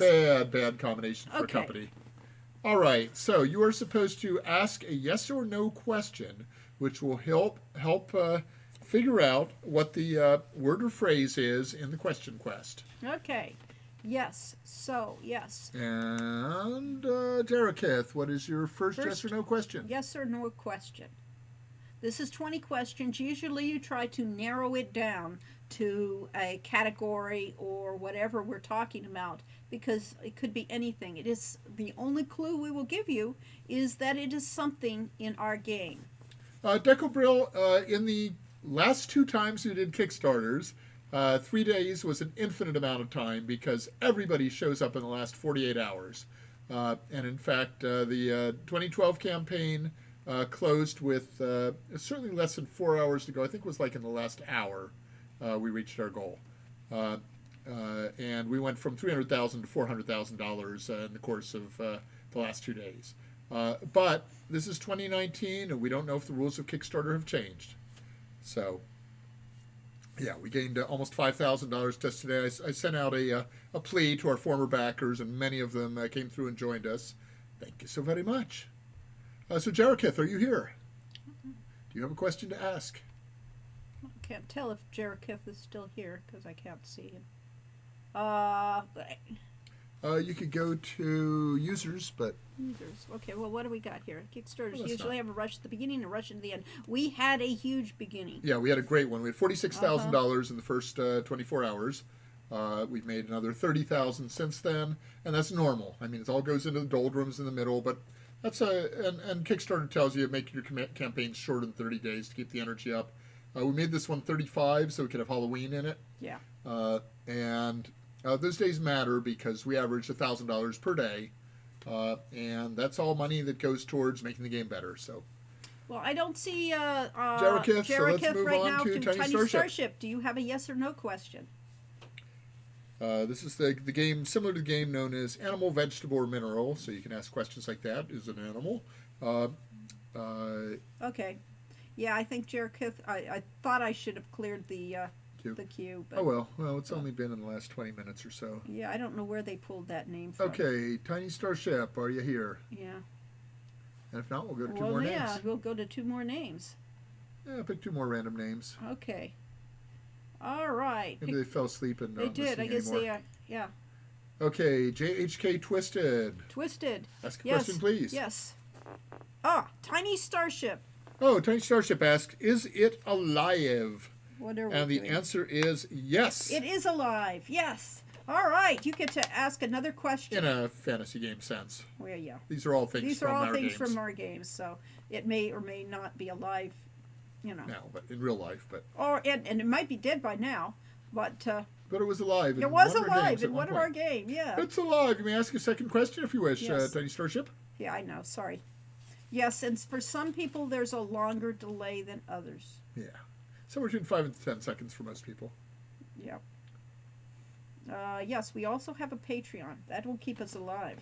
Yeah, we have a Patreon. It's our personal Patreon. It's not necessarily tied to any of the games. This is for unexpected expenses and gifts and stuff like that. All right. Tiny Starship has a question. His question is... Does it have 2 legs? Why, yes. It does. And you may now guess the name or phrase or whatever it is. So you may make a guess. Tiny Starship. Anyway, so yeah, our Patreon, we're not really publicizing a lot right now. We're really pushing the Kickstarter because we do need a 30-second. Wow, that's long. We do need to make sure we hit the goal on the Kickstarter before anything else because if we come up $1 short, we get 0, and that's painful to us. Yes. So, yes. And it's painful to you because we'll be cutting features from the games, and we won't have any box stuff or any of the physical goods if we don't make our goal. So, do you have a guess, or do you want to pass? No, I usually... He says the golem. That's a good guess, but it's not correct. You did not phrase this as a question, but you lose. No, but it's not the answer either. We're not playing Jeopardy. I know. Okay, Twisted. JHK Twisted, followed by Audio Eric. All right. JHK Twisted, Do you have a question? You're up, and Audio Eric, you're on deck and can think about what to ask. And write it down and not send it. Yeah, you can type it all in and do it. Is it furry? Not especially. No. No, not furry. Not furry. Okay. And on to Audio Eric. Audio Eric. Pick 2 more names. I'll pick 2 more. On deck is Carl time. Audio Eric, it is your turn to ask a question. Followed by Carl time. Yes, there is always delay. I usually get a real long delay. You got a 90-second delay. Wow, yeah, I restart the stream. Probably what's happened, Yes. Tiny Starship, is you probably clicked back to hear an earlier part of it and forgot you have to drag all the way to the right. If you drag all the way to the end, then you'll be current. But even if that doesn't happen, I get these streams stop in midstream, and yes, it is. Is it a mage?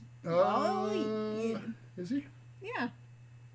Sort of. Yeah, more or less. All right, we'll say yes. Yes. Let me ask another question.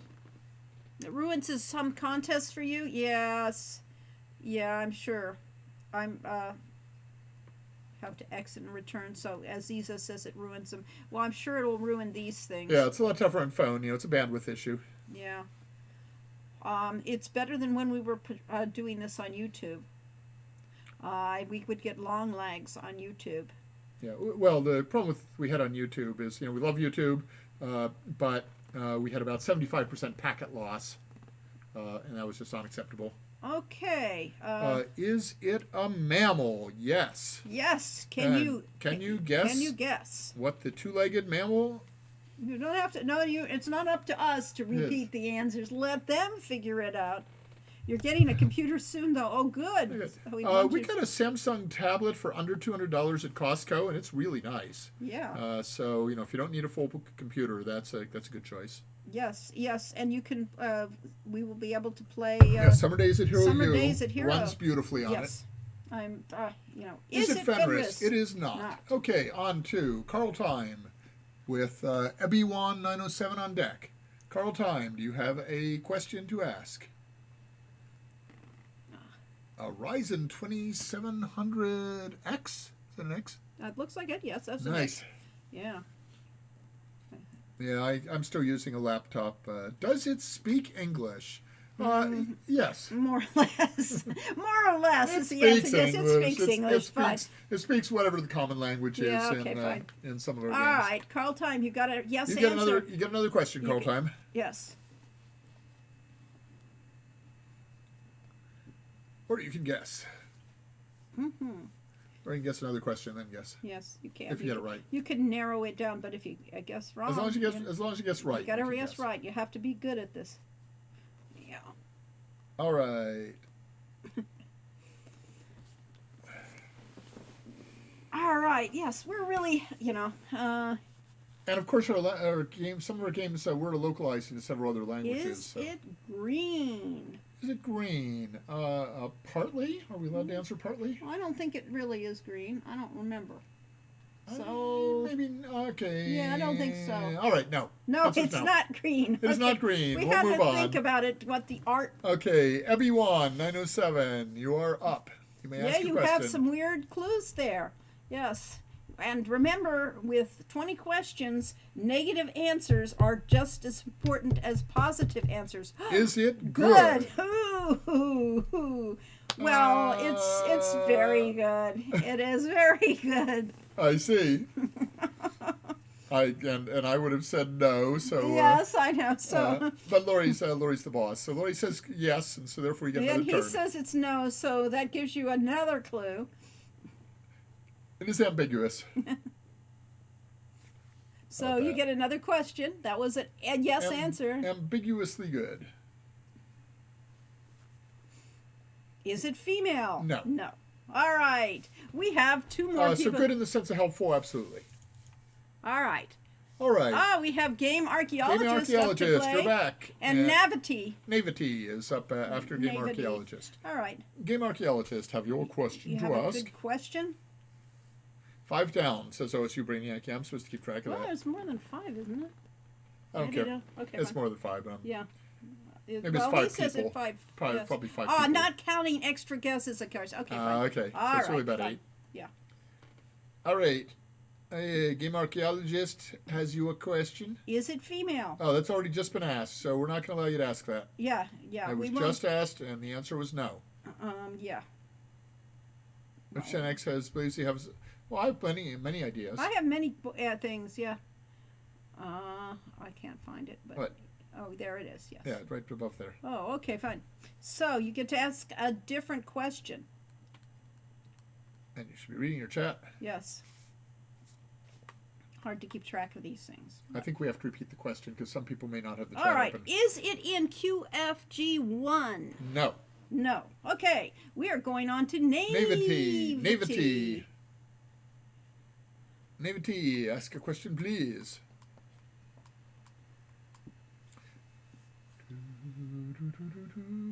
So yes, we have, this game does lose a little energy. We probably need a new format. Is it in Quest for Glory 2? And the answer is no. Yeah. Huh? Quest for Glory 2? No. Oh, okay. Which one is it in then? I'm sorry. I'm sorry. I misread what's the our answer. Okay, I've been answering the wrong one all this time. I was thinking of a different character. At least you are correct. It is in in Quest for Glory 2. Congratulations. And I may have given you some secret information yes, there. well. All right, Navity. I have no idea what he was thinking of. Packet lost or not. So, Navity, you may ask another question because, yes, it is in Quest for Glory 2. And you, what were you looking at? I was thinking a different character. Okay. Stream went offline. You need to reset. It is, yes. That stream went offline Froze? usually means that you need to. But for several people at once, could be on our end. It could be packet loss. I don't know. We're not seeing any. Normally, Streamlabs tells us when there's packet loss, and it's not reporting any. Okay, is it feline? The answer is no. Okay, so right, it is in Quest for Glory 2. It has 2 legs. It is not feline. Pick a random 2. Okay, next is Aziza. Aziza is next. Followed by Herbal Amanda. Okay. So, Aziza of Shapir. You probably know Quest for Glory 2 real well, so. Yes, and you have a fun time trying to type it on your phone. I can't figure, I cannot type on phones. So, good, you're back. All right, all you missed is everybody knew what they were doing. Yeah. All right. Oh, you missed all the clues. Yeah, all the clues. Yes, thank you for being 2 cool people. Well, thank you. Thank you for being a fan. That's why we're cool, because we wouldn't be here. We'd be cooler if we'd be cooler if we had the winner up. If we had that curtain open to let the breeze through. Well. Is it human? No. No. It is not human. It is not human. All right, that was a good. On to Herbal Amanda. No. She gets another question. Not if she gets one wrong. It's no. Okay, fine. Three questions. You only get another question with that's yes right. answer. Herbal. Herbal Amanda. We may run out of players, and we'll have to. Yeah, we may have to recycle everybody. Of course, you might be out of our 20 questions by then. Oh, it might be. So, Herbal Amanda, ask a question, please. And yes, you are. You can type if you or you can type. You can type ahead and then just don't hit enter if you want. Well, anybody can type. Oh, and anybody can make suggestions. Yes, anybody can make suggestions. And you can pick 2 more names. And I can pick 2 more names because we're probably. We still have a few. We still have a few. We're optimistic. Oh, that's because it's not showing. It would be There's actually still 10 left. Okay. Yes, it would be. Amanda, did you have a question? Yeah, well, it would be chaos if somebody didn't know the actual answer. Herbal Amanda asks, does it live inside Shapir? Yes. Mm-hmm. Yes, correct. It does. You may ask another. We're And of course, she subtly yes, snuck in another thing there that's living, but we'd already said it was a mammal. We said it was, mammal. Most mammals are alive. Yeah. Well, they asked, is it alive? The first question was, is it alive? Be chaos with 2 referees, especially if it was Corey. Well, when I played this game, I always had yes, no, or it depends, or it's ambiguous, or maybe. Yeah, really. Because some of our things are confusing enough that that's the right answer. Yes, that's why we'll sometimes give 2 answers. But it does help if you actually know what we're guessing. By the way, on deck is Ricky DeRocher and Schumann 3D Blast. Okay, Amanda, do you have a second question? She probably has a long lag. She probably does. I before E, except after C, or when sounded like A, as in neighbor and way, and other weird words. Yes, or after P, as in Shapir. Yeah. Because otherwise it's Shapier. So yes, that's why it's Shapir. Yes, definitely.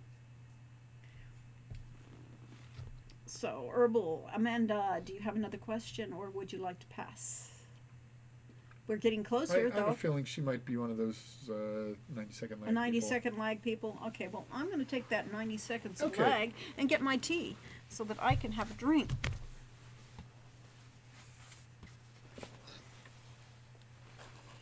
She's in her teething phase. All right. Herbal Amanda is thinking about what to ask. Let's move on to Ricky. You may ask a question. I get to see myself leave. I have the stream. Lori just saw herself leave, so I think it's sort of like we did Lori wrote a D&D game called The Master of Time, and one of the fun parts of it is that there was a set of spiral ramps that you went from one place to another, and at one point of the ramp, you saw another adventuring party. And later on, when you came up the ramp, you saw another adventuring party going down. And, of course, it was your own party at different time phases. So we really played with the nature of time there. Ricky, did you have a question? Or did Amanda have a question? And if not, let's move on to Schumann. Schumann 3D Blast may ask a question. While we wait, 9 players, 14 questions, 2 guesses thus far. So, wait a second. Herbal Amanda asks, is it Keep On Laughing? And the answer in tiny, tiny print here, which is why I had problems with it before, is Keep On Laughing. Herbal Yay! Amanda is the winner. Yes. You are the winner. Doesn't have a beard. beard? That would have been the dervish. But yes, congratulations, Herbal Amanda. Herbal Amanda is a winner. And she won the soundtrack. The physical soundtrack on CD for Mage's Initiation by Brandon Bloom, our musician. Yay! Congratulations. And get in touch with Roberta Vaughn to make sure she knows how to find you and get it to you. All right. Well, the time is 5:40, and that means that it is time. I said it was break time, but really it's time for Lori to read a story. It's time for because it'll story. take her about yes. 20 minutes to read the story that she didn't bring with her when she got the tea. I did. Well, I put it right here. We'll put you front and center, and I will I'll go take to front and center. webcam. Okay, fine. So we actually get to see me. All right. All right. Now, for all of you that did not make it to our Halloween show, we are reading a book. We didn't read it during Halloween. All right. Missed our last time. Those of you who weren't here last Saturday. Yes, our last Saturday thing, I was reading from this book. This book is called, it doesn't actually say on the cover. It doesn't have a title of it. It has a cover, it It just is, says it, yeah. How to Be a Hero. How to Be a Hero. Volume 1, by the book. By the book. And this is the preliminary copy. It's the only copy of this manuscript. Unless Michelle has one. Unless Michelle has one, which she might have because we printed out too. What it is the story of a very similar to the story of I have a little blurb about that. Quest for Glory. What it is a retelling of what might have happened, what the Quest for Glory game was really based upon. And instead of one hero, no, there wasn't just one hero. There were 4. There were 4 brothers and a sister who... 3 brothers and a sister. 3 brothers and a sister. 4 siblings. 4 siblings, yes, who were in the little village of Alpendorf. They were orphans, and they were going to be separated because their caretaker, their keeper, was the healer of the town, and she has died, and now they were going to have to be put to work. And so that made the hero of this book particular is named Hawk. Hawk is the oldest, but he has a twin brother who is named Falcon. His middle brother is named Owl, and his youngest sister is named Wren. So those are your cast of characters. And in the last story, in the last chapter, Hawk helped rescue a gypsy boy and went to the gypsy camp and was given the choice of what prize he'd like to take home. And he took away a prize that was in a box, so he didn't know what was in the box. He took it all the way home, and when he brought it back to their place, they looked at it and found there was a book. And it was So You Want to Be a Hero, the correspondence school for heroes. And How to Be a Hero. How to Be a Hero. And so he decided at the end of chapter 1 that maybe he should read this book and maybe he could become a hero. And thus his adventures began. And so now, here we go. This is chapter 2, Path to Adventure. Adventure, Hawk soon discovered, bore a striking resemblance to hard work. The plan had seemed simple enough. After spending a night and day poring over his new book, Hawk had decided that the solution to his family's woes was for him to become an adventurer.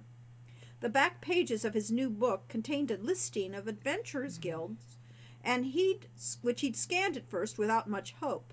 Then, to his delight, he saw a listing for a guild in the barony of Siegburg. Although in Hawk's lifetime no one in Alpendorf had seen reason to make the trip, the town of Siegburg was little more than a day and a half down the mountain. If Hawk could return to Alpendorf by the quarter moon with a legitimate new way of supporting his family, even Falcon could be convinced that they'd be better off in Siegburg. However, Falcon was always the most difficult one to convince. This is why, upon leaving Alpendorf, Hawk had left a note instead of announcing his plans directly. Now, with 7 days to go until the quarter moon, Hawk was sore from his journey down the mountain and from shivering all night on the icy ground. He set his pain aside and clambered slowly up a pile of rocky debris that blocked the road, struggling with the awkward weight of his sword. It was an expertly wrought weapon, nearly 4 feet long, with rubies embedded in the hilt and scabbard. It was an odd match for Hawk's brown woolens and clumsy boots, and he wasn't used to carrying it. After a few slides and stumbles, however, Hawk finally reached the top of the rock pile with the sword still in place. He stood for a moment to adjust the pack on his shoulders, and it was then that he saw the answer to his heart's desires beckoning over the treetops. Siegburg.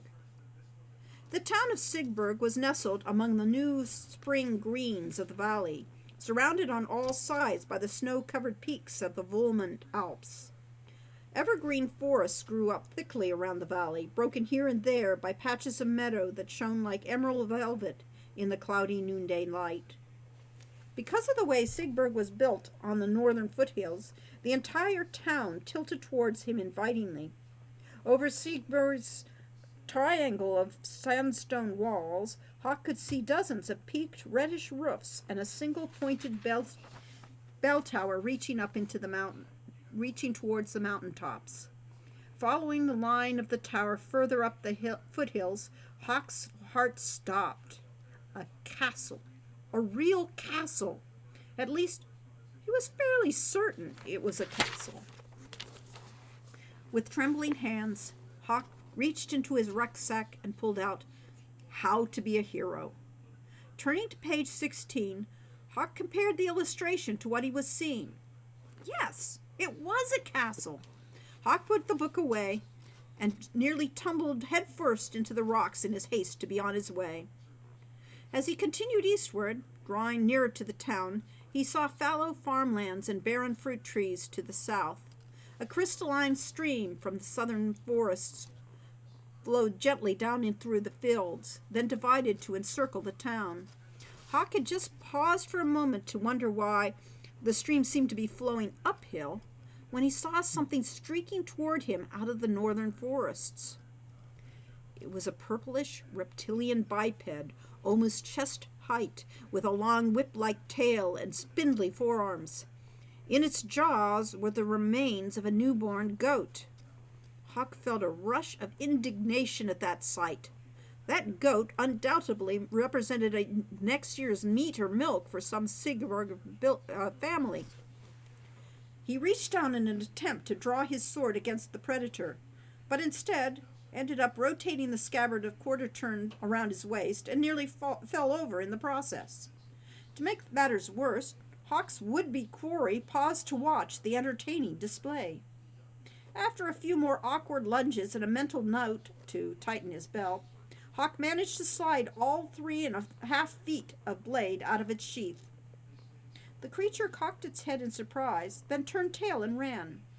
Feeling exhilarated and adventurous, Hawk gave chase, the hilt of his sword grasped firmly in both hands. As he sprinted into the forest north of the road, branches awkwardly slapped and scratched his face and arms. Meanwhile, his quarry seemed to slip in and out of the trees like a shaft of purple light. Slowly but surely, Hawk was losing ground. Then suddenly, the creature veered off at a right angle. Before Hawk could decide whether to follow, he saw what it had been avoiding. The monster was vaguely humanoid, around 8 feet tall, with huge fists that nearly dragged on the ground. Its ruddy, hairy form was crudely clothed, but its facial expression was utterly devoid of intelligence. It grimaced, showing an obscene number of jagged yellow teeth. Hawk came to a hard stop. He held his sword up in a threatening pose, but the monster continued to lurch toward him. To eat him, sword and all, no doubt. Before he quite realized it, Hawk found that his weapon had rattled its way back into its sheath. He turned and took off running the way he came. Unfortunately, the thing gave chase. Hawk's sword bounced awkwardly against his thigh, the end nearly dragging on the ground as if to remind him that such a weapon wasn't meant to be worn while running away. Hawk retraced his steps back to the road and followed it at full speed towards Siggeborg, where he could see the gate stood open and unguarded. Hawk's boots pounded on the dirt road, his breath frosted in the chill air. Glancing over his shoulder, he saw that the monster had begun to drool as it heaved its huge body down the road after him. The road turned into a bridge where it crossed the stream, and Hawk nearly stumbled over the widely spaced slats. The monster was gaining on him. Behind him, it crossed the bridge as though it had done so 100 times. By the time Hawk reached the town gate, he had a stabbing pain in his side. He was sweating despite the cold, and his fair hair stuck to his forehead. Overall, he wasn't feeling very heroic. A pot-bellied old man dressed in fine clothes sat on the porch just across from the gate, smoking a pipe and watching Hawk from a rough-hewn walker. Hawk glanced backwards towards the town gate and saw that the monster was still coming. "Close the gate!" Hawk cried loud to the top of the town wall, although he could see no guards patrolling there. "A monster is heading this way!" No one seemed to hear him but the old man, who just pulled on his pipe and smiled faintly under his enormous gray mustache. "Sir," Hawk said as he tried to catch his breath, "go inside, there's a monster." "Is there now?" replied the old man, stroking his mustache with a vague expression. Just then Hawk heard the wheezing gasps of the monster as it lumbered in through the open gate. There was nothing left to do. If Hawk continued running, the beast might go after the old man. He'd have to stay and fight. It was a shame he hadn't managed to get in at least one sword lesson first. Hawk remembered this time to hold firmly onto his scabbard with one hand. Then slowly he drew his sword with the other. The light caught on the blade, which glimmered almost white in the noonday sun. Hawk turned and faced the beast, jeweled hilt feeling cold against his sweaty palms. He was either about to do something very heroic or die horribly. In either event, he was going to have a witness. "Stop!" said the old man suddenly, in a tone that drew Hawk up short. "Otto, come here!" The monster looked over at the old man and slumped. Hawk watched in astonishment as the huge beast trudged up the porch steps to stand beside the old man. "Otto, sit!" said the old man, pointing to a nearby oversized rocker. Otto sat. Hawk realized belatedly that he was standing with his mouth open and that the old man was laughing. Hawk stiffened, still gripping his sword. He wasn't used to being laughed at. "Never seen a goon before, have you?" said the old man. Hawk shook his head. "Well, don't let Otto scare you. He's not very bright, but he does know how to chase what runs." "Tag," grunted Otto, or something very much like it. Tag. The creature's mouth opened in a wide grin, and it pulled out a wooden top out of the pouch at its side. Carefully, he began to wrap the string around it. Hawk felt his ears turning red as he slowly slid his sword back into the sheath. How much dumber could he possibly look? Part of him, not the heroic part, wanted to crawl back up the mountain the way he'd come. "I'm Hawk," he said hurriedly to fill in the silence. "Do you happen to know where I can find the Adventurers Guild Hall?" The old man gave him an appraising look, then blew a pair of smoke rings. "I am Schultz Meisterson," he said. "You look a little young for an adventurer, Hawk. What are you? 15? 16, said Hawk, I think. Meisterson gave him a quizzical look, and Hawk's flush deepened. He wasn't about to explain his dubious origins. If you don't mind, sir, I'd like directions to the guild. Stream is disconnected. Attempting to reconnect. Okay, we have reconnected. We did have a stream problem there. We need to back up a little. Okay, how far? I don't know. Where were you? Where are you? Where am I? How many lines? Well, just tell me where you are. Point. I think, 16. Okay, let's go all the way back to Hawk shook his head. all right. Backing up to. Okay, fine. Yes, we had a little trouble on our end, too. Okay. Yeah, and I have closed my Chrome browser because I have had problems on this computer before with Chrome deciding to take over the entire thing. I'm Hawk, he said hurriedly to fill in the silence. Do you happen to know where I can find the Adventurers Guild Hall? The old man gave him an appraising look, then blew a pair of smoke rings. I am Schultz Meisterson, he said. You look a bit young for an adventurer, Hawk. What are you, 15? 16, said Hawk, I think. Meisterson gave him a quizzical look, and Hawk's blush deepened. He wasn't about to explain his dubious origins. If you don't mind, sir, I'd like directions to the guild. I've walked quite a long way to find it. The old man gave him a once-over, his eyes going hard. Gran, I wager, he observed. That fancy sword of yours doesn't quite match your boots. Hawk bristled at the implication. It's mine, and it took me a day and a half to get here, so I'd really like... A day and a half? Let's see. You must have come from Alpendorf. That's right, said Hawk in surprise.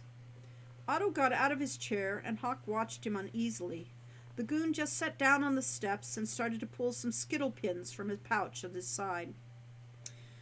People in Alpendorf aren't known for their weapons, the old man persisted, his gaze never leaving Hawk's. I've had this thing since I was born. I don't know where it came from, honestly. Something in Hawk's face must have reassured the old man, because he settled back into his chair and took another pull on the pipe. You didn't meet any trouble coming down the western road, did you? He said. Brigands sometimes camp out there. I didn't run into anyone, said Hawk, other than Otto and some sort of purple lizard-like thing. At this, the old man gave a growl. Damnable loafers, he said. They'd snatch a baby out of its cradle if you gave 'em half a chance. He paused, frowning at Hawk. This is a very dangerous place, and loafers are the least of it. Take my advice. Forget about the Adventurers Guild. Forget about it? Said Hawk in astonishment. He shook his head fiercely. It's all I've been able to think about for 3 days. I slept on the ground last night, nearly burned my hair off on the campfire, and I don't have a lot of time, so if you won't help me, then I'll just find the guild myself. So saying, Hawk turned around. He had never been in anything as magnificent and confusing as Sigeborg in all his life. Tall, narrow, half-timbered buildings in cheerful colors crowded themselves over crooked cobblestone streets and alleyways. The gate he'd passed through seemed to be situated at one point of a triangle. Hawk picked a promising-looking road that angled off to the left. You won't find it that way, Meisterson called out from his porch. There was a hint of amusement in his voice. Hawk turned, irritated. Just leave off, all right? It's none of your business of what I do, anyway. Meisterson blew a smoke ring, seemingly unperturbed. There you are wrong, my boy. It is my business. I happen to be the sheriff of this town. He tapped his chest. Embroidered upon the man's chest was an insignia Hawk should have recognized. Hawk's face flushed crimson, and he once again couldn't speak. He just told the sheriff of Sigeborg to leave off. Hawk hung his head, his cheeks burning. I'm sorry, he said. I guess Otto has better manners than me. It's just that I've come this far.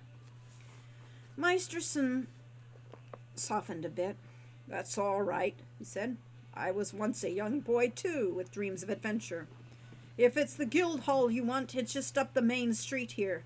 You can't get in too much trouble if you stay in town. But don't go wandering outside. Once you've seen the guild hall, I suggest you go along home.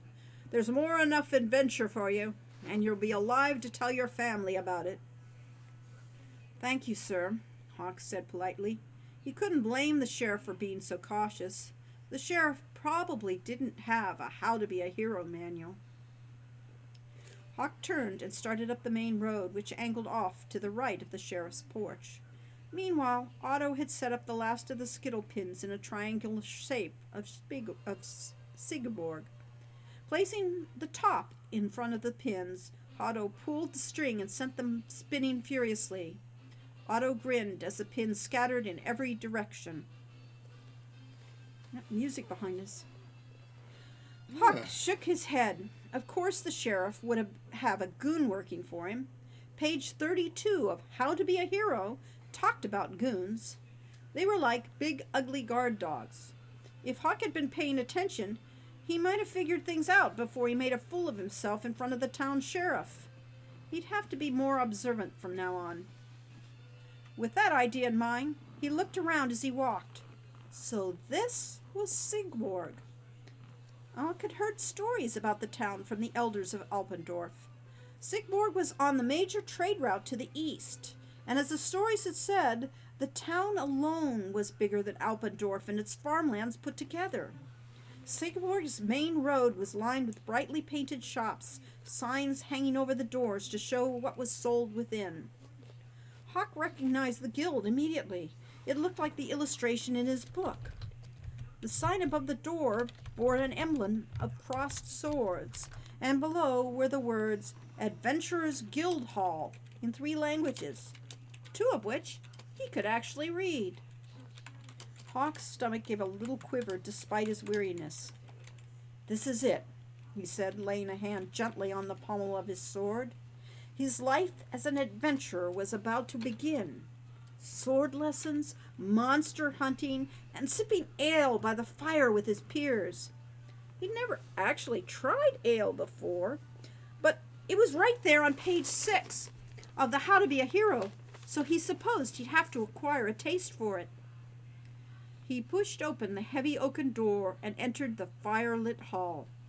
The interior was just as well maintained as the exterior, with the requisite trophy heads mounted on every wall. Hawk looked around at the once fearsome creatures in awe, recognizing a Loffer immediately. Each head had the name of a monster and the name of a hunter who had killed it. Smiling, Hawk saw an empty spot on the wall, where his own name might soon be displayed. At the moment, however, this place seemed to be mostly empty of adventurers. It was just afternoon, so Hawk supposed they'd all be out adventuring. But where was the guildmaster? The door creaked as it shut behind him, and the sound echoed through the high timbered ceiling. The room was lit by the flickering candles on an ancient chandelier, and warmed by a large stone fireplace with a huge bear's pelt stretched out before it. The place smelled of wood smoke and animal hide. An extremely short, gray-bearded man sat snoring loudly in the leather armchair by the fire. Hawk approached and cleared his throat politely, but the man snored on. Hawk moved closer to the man's ear and cleared his throat again, a little louder. The stocky little man started awake, rubbed his hands on his knees, and looked around. Hawk by this time had retreated back to a respectful distance. "Hello, hello," the man said with a slightly creaky voice. "I was so busy I did not see you come in." "Are you the guildmaster?" Hawk said dubiously, judging by the man's stature and thick beard. He was probably a dwarf. Hawk had heard about dwarves, but none had ever come to Alpendorf. "Yeah, that's right," said the little man. "I am Wolfgang Abentur, and I'm the guildmaster here." Hawk grinned. extending his hand. "I'm Hawk. I'm here to join the guild." Wolfgang looked Hawk up and down much the same way the sheriff had, then gave Hawk's hand a brief, lackluster shake. "Have you done much adventuring?" "Not really," Hawk admitted. Wolfgang scratched his beard. "Well, boy, I'm afraid Sigburg isn't the best place to learn." "What do you mean?" "It wasn't always so," said Wolfgang sadly. "I am all that is left of the Adventurers Guild in Sigborg now. But, well, I recall the time." Hawk's jaw dropped. "This is it? This is the entire Adventurers Guild?" "Yeah," Wolfgang said with a nod. "So maybe you are better off finding somewhere else to learn adventuring." Hawk felt like he'd swallowed a stone. "I barely had enough food to make it here." "Oh, you can still get food here in town. It's not that bad. Yet. If you want to stay the night, the Hero's Tale Inn is still open. Keep down this road and turn left when you get to town square. You can repurchase these supplies from the merchants in the center for your journey back." Hawk didn't have anything to trade, but he didn't feel like mentioning that. Instead, he drew his sword and held it out for Wolfgang's inspection. "Before I go home, I intend to use this weapon to earn myself a position as an adventurer." Wolfgang just blinked. "It is indeed a fine sword you have, and I have seen a lot of swords. But a blade isn't everything. You have to know when you've stumbled into danger more than you can handle. Of course, no one listens to me anymore." "I'll be careful," said Hawk reassuringly. "I'll start with something easy if you like. What's the easiest monster to kill around here?" "A loafer, probably," Wolfgang said. "However, they are hard to catch, and the bounty isn't worth the trouble. More likely you'll get caught out there by a pack of dire wolves, or a troll, or that nasty kobold that's been wandering around town." "Don't worry," Hawk said, grinning. "I'm a born fighter. As a child, I drove off wolves with nothing but stones." "Well, if you are looking for work," said Wolfgang, "they always need strong men at the castle." The castle. It was too good to be true. Hawk slid his sword back into his jeweled scabbard with a grin. Wolfgang began to nod again. Either he was satisfied, or he was falling back to sleep. "You go to the castle. You get yourself a job. You'll be okay, yeah? It's just not a good idea to try to be an adventurer right now here." "All the same," said Hawk, "I'd like to sign in. I know the rules. You have a logbook around here somewhere, don't you?" Wolfgang just grunted. "Yeah, perhaps you should read the logbook. See how many adventurers have come here, and how many have died." He pointed with one stubby finger to the table by the fire. Hawk rushed over, flipped open the first blank page, and took the dusty quill out of the inkwell. Fortunately, not all the ink had dried up. He signed his name triumphantly. That alone was something the rest of Alpendorf couldn't do. After adding a few underlines and a final flourish, Hawk replaced the quill. "I'll be back," he promised. Then he was out the door before the old man could protest. Hawk was flooded with elation the moment he left the hall. Now he was an official adventurer with a quest to pursue. 3 quests, in fact. First, he should find a place to spend the night, and second, go to the castle for a job. After that, he should go back to the guild hall and find out more about Sigborg's troubles. How to be a hero specifically stated that the first step to becoming an adventurer was to sign the logbook, and the second was to ask questions, a lot of them. First things first, Hawk needed somewhere to stay at the night. What did Wolfgang call the place? The Hero's Tale Inn. Hawk smiled. That had to be a good omen. The Hero's Tail Inn stood, as Wolfgang had said, along the perimeter of a huge circle of cobblestones that surrounded the well at the center of the town. A few merchants gathered at the other end of the town center, attempting to peddle their scant wares to the handful of passer-bys. Glancing around at the sound of their shouts, Hawk stopped and stood for a moment in shock. Behind them stood the charred wreckage of a building. Whoever had destroyed the structure had done so with such violence that dingy pieces of rose-colored plaster were still scattered all over the town center. The two buildings nestled close on either side had also been heavily damaged by the flames and flying timbers, but their signs still waved in the smoke-scented breeze, blackened but intact. Hawk's eyes lingered on the destruction for a moment, but on the near side of the town center, the single candle in the window of the Hero's Tail Inn beckoned like a song of the Lorelei. Hawk brushed the dust from his ragged wool clothes, readjusted the jeweled scabbard at his left hip, and entered the inn. It was almost uncomfortably warm inside. The place looked just like an illustration in Chapter 2 of How to Be a Hero. Ornamental dishes on display, heavy beams on the ceiling, and a few long tables for drinking and dining. Waiting by the fireplace, however, was the strangest creature Hawk had ever seen. It looked for all the world like a cinnamon-colored cat standing on two legs, scarcely taller than the dwarven guildmaster. Over its silken fur, it wore a colorfully embroidered vest and a strange pair of trousers that ballooned elegantly at the cuffs. Pressing its hands together, it bowed deeply. It had 4 furry fingers and a thumb, which Hawk stared at in fascination. "Greetings," it purred, twitching its black-tipped ears. "You are most welcome at the Hero's Tail Inn."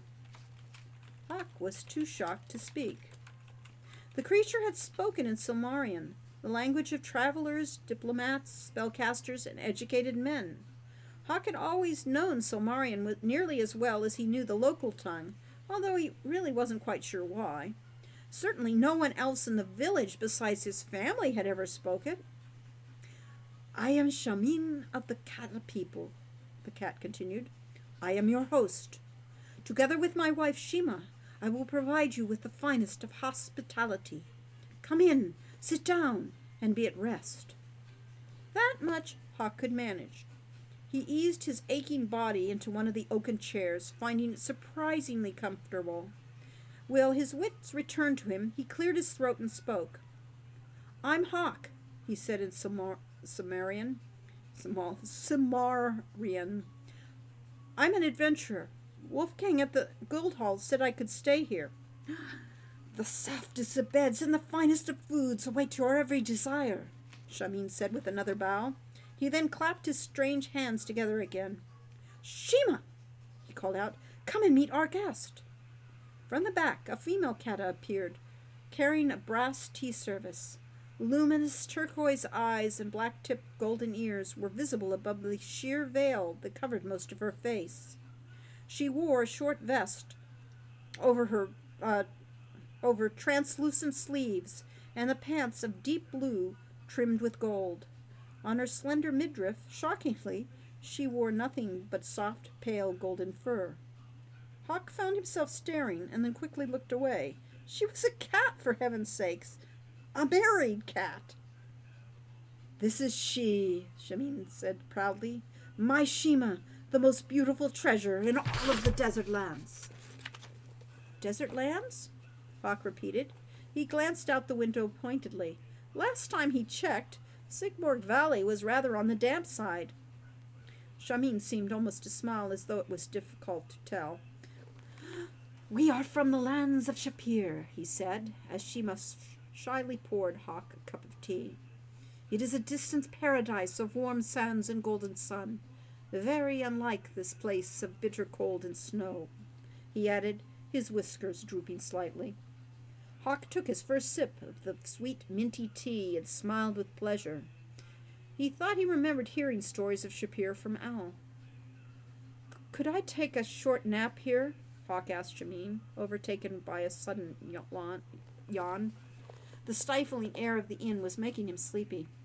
Certainly, said Shameen. You have but to offer 5 monda, and then I will lead you to the bliss of sleep. 5 what? The price of a room for the night, O master. Hawk stared at the caddis in dismay. It hadn't occurred to him that he'd have to pay to sleep. What kind of place was this? There's a bit of a problem, said Hawk. I don't exactly have 5 of those. Shameen bowed deeply. I am happy to bargain with you, young master. Hawk just stared at the caddis for a moment. He slipped the pack off his shoulders and turned it upside down on the table. A change of clothes fell out, along with a bedraggled hen feather, a few breadcrumbs, and his tattered copy of How to Be a Hero. The book looked old and tired in the light of the fire. What you see here, Hawk said, laying his hand protectively over the book, plus the sword at my side, are all I own. Shameen's whiskers quivered, and his ears flickered backwards for a moment. My deepest regrets, young master, but an inn must require payment of its patrons, or it ceases to be an inn. You're going to turn me away? Hawk said in amazement. I slipped on the ground last night and I nearly froze to death. I can't do that again. Shameen turned to his wife and spoke to her urgently in the musical language that Hawk couldn't understand. Shima said nothing, only looked back at Shameen with large, sad blue eyes. She shook her head slightly.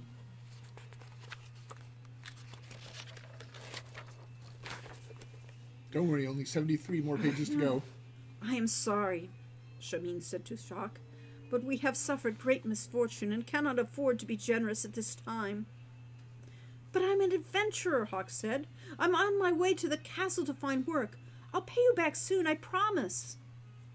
Again, Shameen turned to his wife, and again she shook her head, although her eyes seemed almost tearful. Shameen looked stricken as he turned again to Hawk. Please forgive us, but we must insist. If you could offer us but a few coins, we would be happy to let you stay. Hawk stared at his tea. So Monda were coins, then? All right, he said.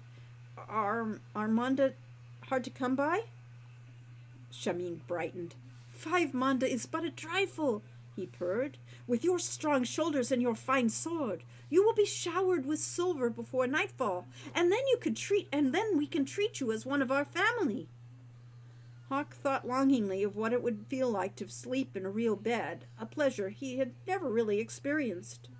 And there was something soothing about the caddis, their silent feet and graceful movements. This would be a nice place to stay. For now, Shameen said cheerfully, you may finish your tea and share the warmth of our fire. The warmth of the fire was starting to be a bit much for Hawk, actually. He felt a rivulet of sweat run down his spine. He set down his teacup, stood, and bowed to Shameen. Your offer is kind, he said, but I should see about getting some of those Monda. I'll be right back. The caddis both bowed deeply to him in farewell, and he left the inn. The cold outside hit him with a shock after the stifling heat of the innkeeper's fireplace. The sun was well past its zenith. The bitter cold, combined with the dampness of sweat, made Hawk shiver violently. All the same, he had to find a way to get 5 Monda, and fast. And that is Chapter 2. By the book. By the book. All right. So, we're now, let's say, 20 minutes after closing time. Oh, well. Are we going to go till... No, 7? we'll go a few more minutes. We'll go to 6:30 then, since we took so long to tell a story. And then we'll have to schedule some more of these. Maybe, well, we'll certainly, I'm thinking maybe 10 o'clock to noon on closing day. We Really? can do this, we can do it live with kind of party with our backers and I thought we were keep going on to do going. it Saturday. Well, Saturday's a week away. I know. You wanted to do one on closing day? We could do one tomorrow. Mm-hmm. Not tomorrow. Okay. We'll definitely do one every Saturday. All right. So you want to? We will. All right. What's our closing time of the Kickstarter? Closing time. Kickstarter closes at noon Pacific California time on Tuesday, November 5th. If my arithmetic was right. I remember misreading Arana's piece as Arana's place, and it makes it sound like a bar or grill. Okay. Yes. Yeah, we will, okay. You want to do it 4 to 6 on the closing day? Because we don't want to do it before that. Oh, you want to do it after the thing closes? After the thing closes. Okay, I thought I was going to celebrate the you wanted final hours of the campaign. We won't be up for the final hours of the campaign. Well, mornings, we're morning challenged. Yes. All right, we're just short of 76,000. I'd stick with the hour countdown. It currently reads until the time change completes. Okay, well, we are gaining an hour tomorrow. Yeah, it says 66 hours to go. So, yeah, all right. We will do it at the last... That's less than 72. There's less than 3 days to go. You want to do it on the last hour? Yeah, we can do the last hour. All right, we'll do it in the last hour. We'll do a live stream in the last hour. We'll have the Kickstarter open, and we'll talk with anyone that cares to come by. And we'll have a couple more contests, because I have them already done for this one. But we will have a raffle now, and that's what we're hanging out for. Oh, okay. Is that for the amazing Hero You Light Up thing? No, oh no, that's going to be wind up hanging out till next time. Till our Kickstarter day. All right. Or the next Saturday, depending upon how many people show up. But we are giving away a box copy, because we promised that. A box copy of Quest for Glory 1. Where's that? Huh? That's what we always give. It's not on this list, because you had the raffle for the final spot at the table of the game. I have it here, okay? Go right. to the... All right, let's go to puzzles, which isn't really puzzles. Then you go over to Photoshop, and then you find on the list of prizes. Sorry about this. Where are the prizes? I can't actually read here. Special thanks, add-ons. I can see. There's a box. Oh, yeah, it's the box. The box as Yeah. given by. You gotta get. I know, but you had to click things off first. Hey, click off question. See, I'm practically a Photoshop expert. We are giving away that Quest for Glory box donated by Roberta Vaughn. Yes, we did say we were going to give that away. Okay. So you didn't put it on the list, but we'll give it away. Yes, well, that was because I knew. And the other prizes we'll hold off till. Yes. Till our next time. Yes, that's my favorite cover. You want to keep anticipating the one by the Hero Light. Somewhere in the fringe up there, or at least one of the fringes up there, there is the name of the artist. That was Terry Robinson. This was the first. It spells out Robinson. It's the first digital box cover ever done for Sierra. Terry had an early copy of Photoshop and said, you know, you could use this to make a really dandy box. And so he painted that in Photoshop in a very, very primitive version of Photoshop. And later on, he talked Lori into learning Photoshop. Yes, he taught me all about the beginnings of Photoshop. Gee, that's a hand on it? Okay, well, that's... Is it a hand? There's a hand on that box. Yes, it was. I was wondering why it had a spot on it, but it turns out it's just a mouse hand. A mouse hand. So therefore, that's what we're going to give away, and we're going to give it away to anybody that is still here. Okay, and here... do we need to have them all join to do that? It's a little different. This one, you're going to type in !hero, and you're going to get a boxed copy of... Yes, he has to rewrite it because it says the wrong game there. Of Quest for Glory 1 VGA. VGA, there. All right. All right. If you're all ready... All right. I'm about to open the giveaway, and once I open the giveaway, you will type in !hero as it will instruct you, and we'll give you a minute to get in. Get in. Open it up. Boom. Open giveaway. All right. Anybody can do that. Type it in. Type Bang Hero. Which is !hero. Right. Some people call it a bang sign. Or so. Somebody was enjoying bang joining with everyone else here. I see. Sounds kind of naughty. It does sound naughty. Or maybe it has to do with the drumming circle. Tony Maloney, Rover, My Gal Sal, Tessie, Rich, and Rich, Tony it's not a Maloney. Bang Join here. This time it's Bang Hero. Oh, and you already did that. You're good. Okay, fine. Yep. Musically inspired, again. You won't be in it unless you say hero. Exclamation point hero. Lobster Brisk. Lobster Brisk. What a name. Yeah. All right. Yeah, that's fine. That's the particularly fast lobsters. Yes. When I was a child, one day my parents brought home 2 live lobsters with rubber bands holding their claws shut. And I had a great time playing with the lobster. I had it on the kitchen table, and I was enjoying my little pet lobster. And then they said they were going to dump it headfirst into boiling water, and I kind of turned green, and I think they took pity on me, and I managed to have spaghetti while they all feasted on lobster. Yeah, that's a great meep. Audio Eric has a meep. All right, yes. All right, we're going to close the giveaway queue very shortly. If you have not yet typed Bang Hero, exclamation point hero, this is your last Bang chance. Hero it. Bang Hero it. I love to see the lobsters in the tank at the grocery store. I used to like watching them too. I thought they were really cool. Yeah, there was a Chinese restaurant near where I lived in Venice, California that had the lobster tank in front. All right, we're going to close this off. Closing the giveaway now. All right, we have stopped the thing, and we are going to pick a winner out of this entire group of people that have stayed around. I didn't do a very good drum roll. I didn't do a good drum roll either, so. Okay, and we are going to pick a winner. Glasses in a castle, picking the winner. Pick a winner, and the winner is... Dun da da! Cepha Squid. Cepha Squid. The Is cephalid. that a cephalopod? Yeah, cephalopod. Cepha Squid. We got a squid that won. Congratulations. It fits in all really well with the dark ones and things and like. please boxed QG1 VGA QG. Yes, contact Roberta Vaughn to find out how to get your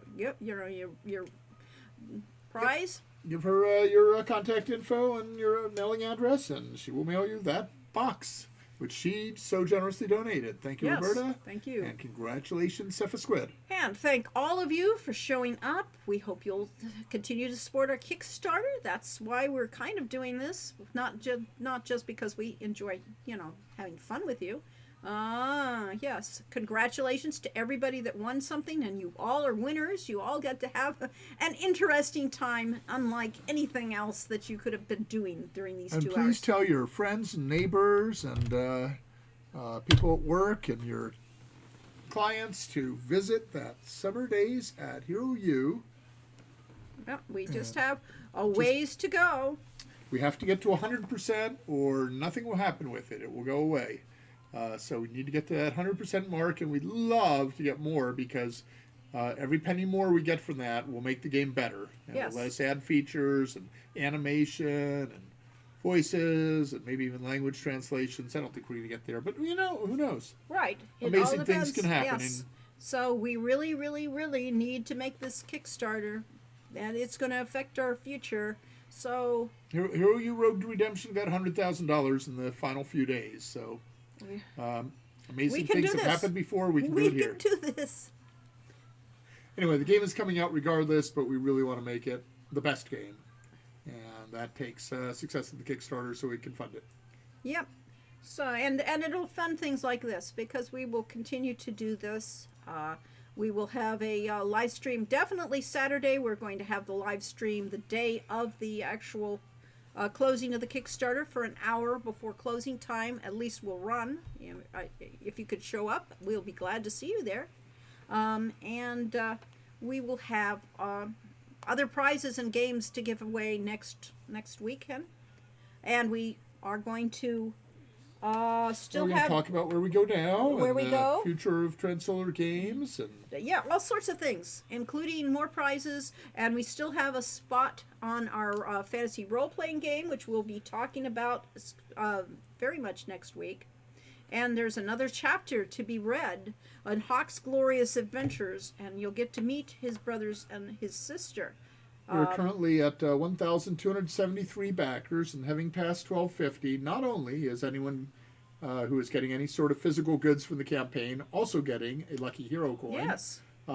But Lori's promised to read 6 chapters from the book. Yes. And so we will be doing at least enough of That these live says streams. we have to do at least 6 of these. It'll just take some while. Well, we need 4 more, but I think we're going to get some more backers. And who knows, maybe we'll get through the entire 23 chapters of the book as hundreds of backers pour in. Yes, the final we want days. to see those hundreds of backers show up. I mean, we had how many backers for the first campaign? Our first campaign had over 6,000 backers. So, we just need to get a few more of those people back. And we're inviting everyone from there back, and we're hoping we'll get some new ones. And, keep adventure games going. Summer Daze at Hero U is an adventure game. It's not just a visual novel. It is both. Yes, and we'll talk more about it next time as we here. put it. Oh, well. All right. Thanks, everybody. If we're going to do an Ask Us Everything, we need a few more hours. Well, we probably did, but, that's all we can take for now. All right, thanks, everyone. After a marathon on Thursday, we'll have longer ones. Somebody just made a major donation, kicking us up to $76,011. Wow, yes. Yes. We passed the 76% mark. Right. And that means What? we have to sing 76 trombones. Oh, no. 76 trombones. That's about She knows the rest of the words. Yeah. I don't. So there All right. you go. 76. Thank you all. All right. Enjoy your night, morning, afternoon, whatever time it is And where you are. above all, have fun. Yes. Love you all. Thanks.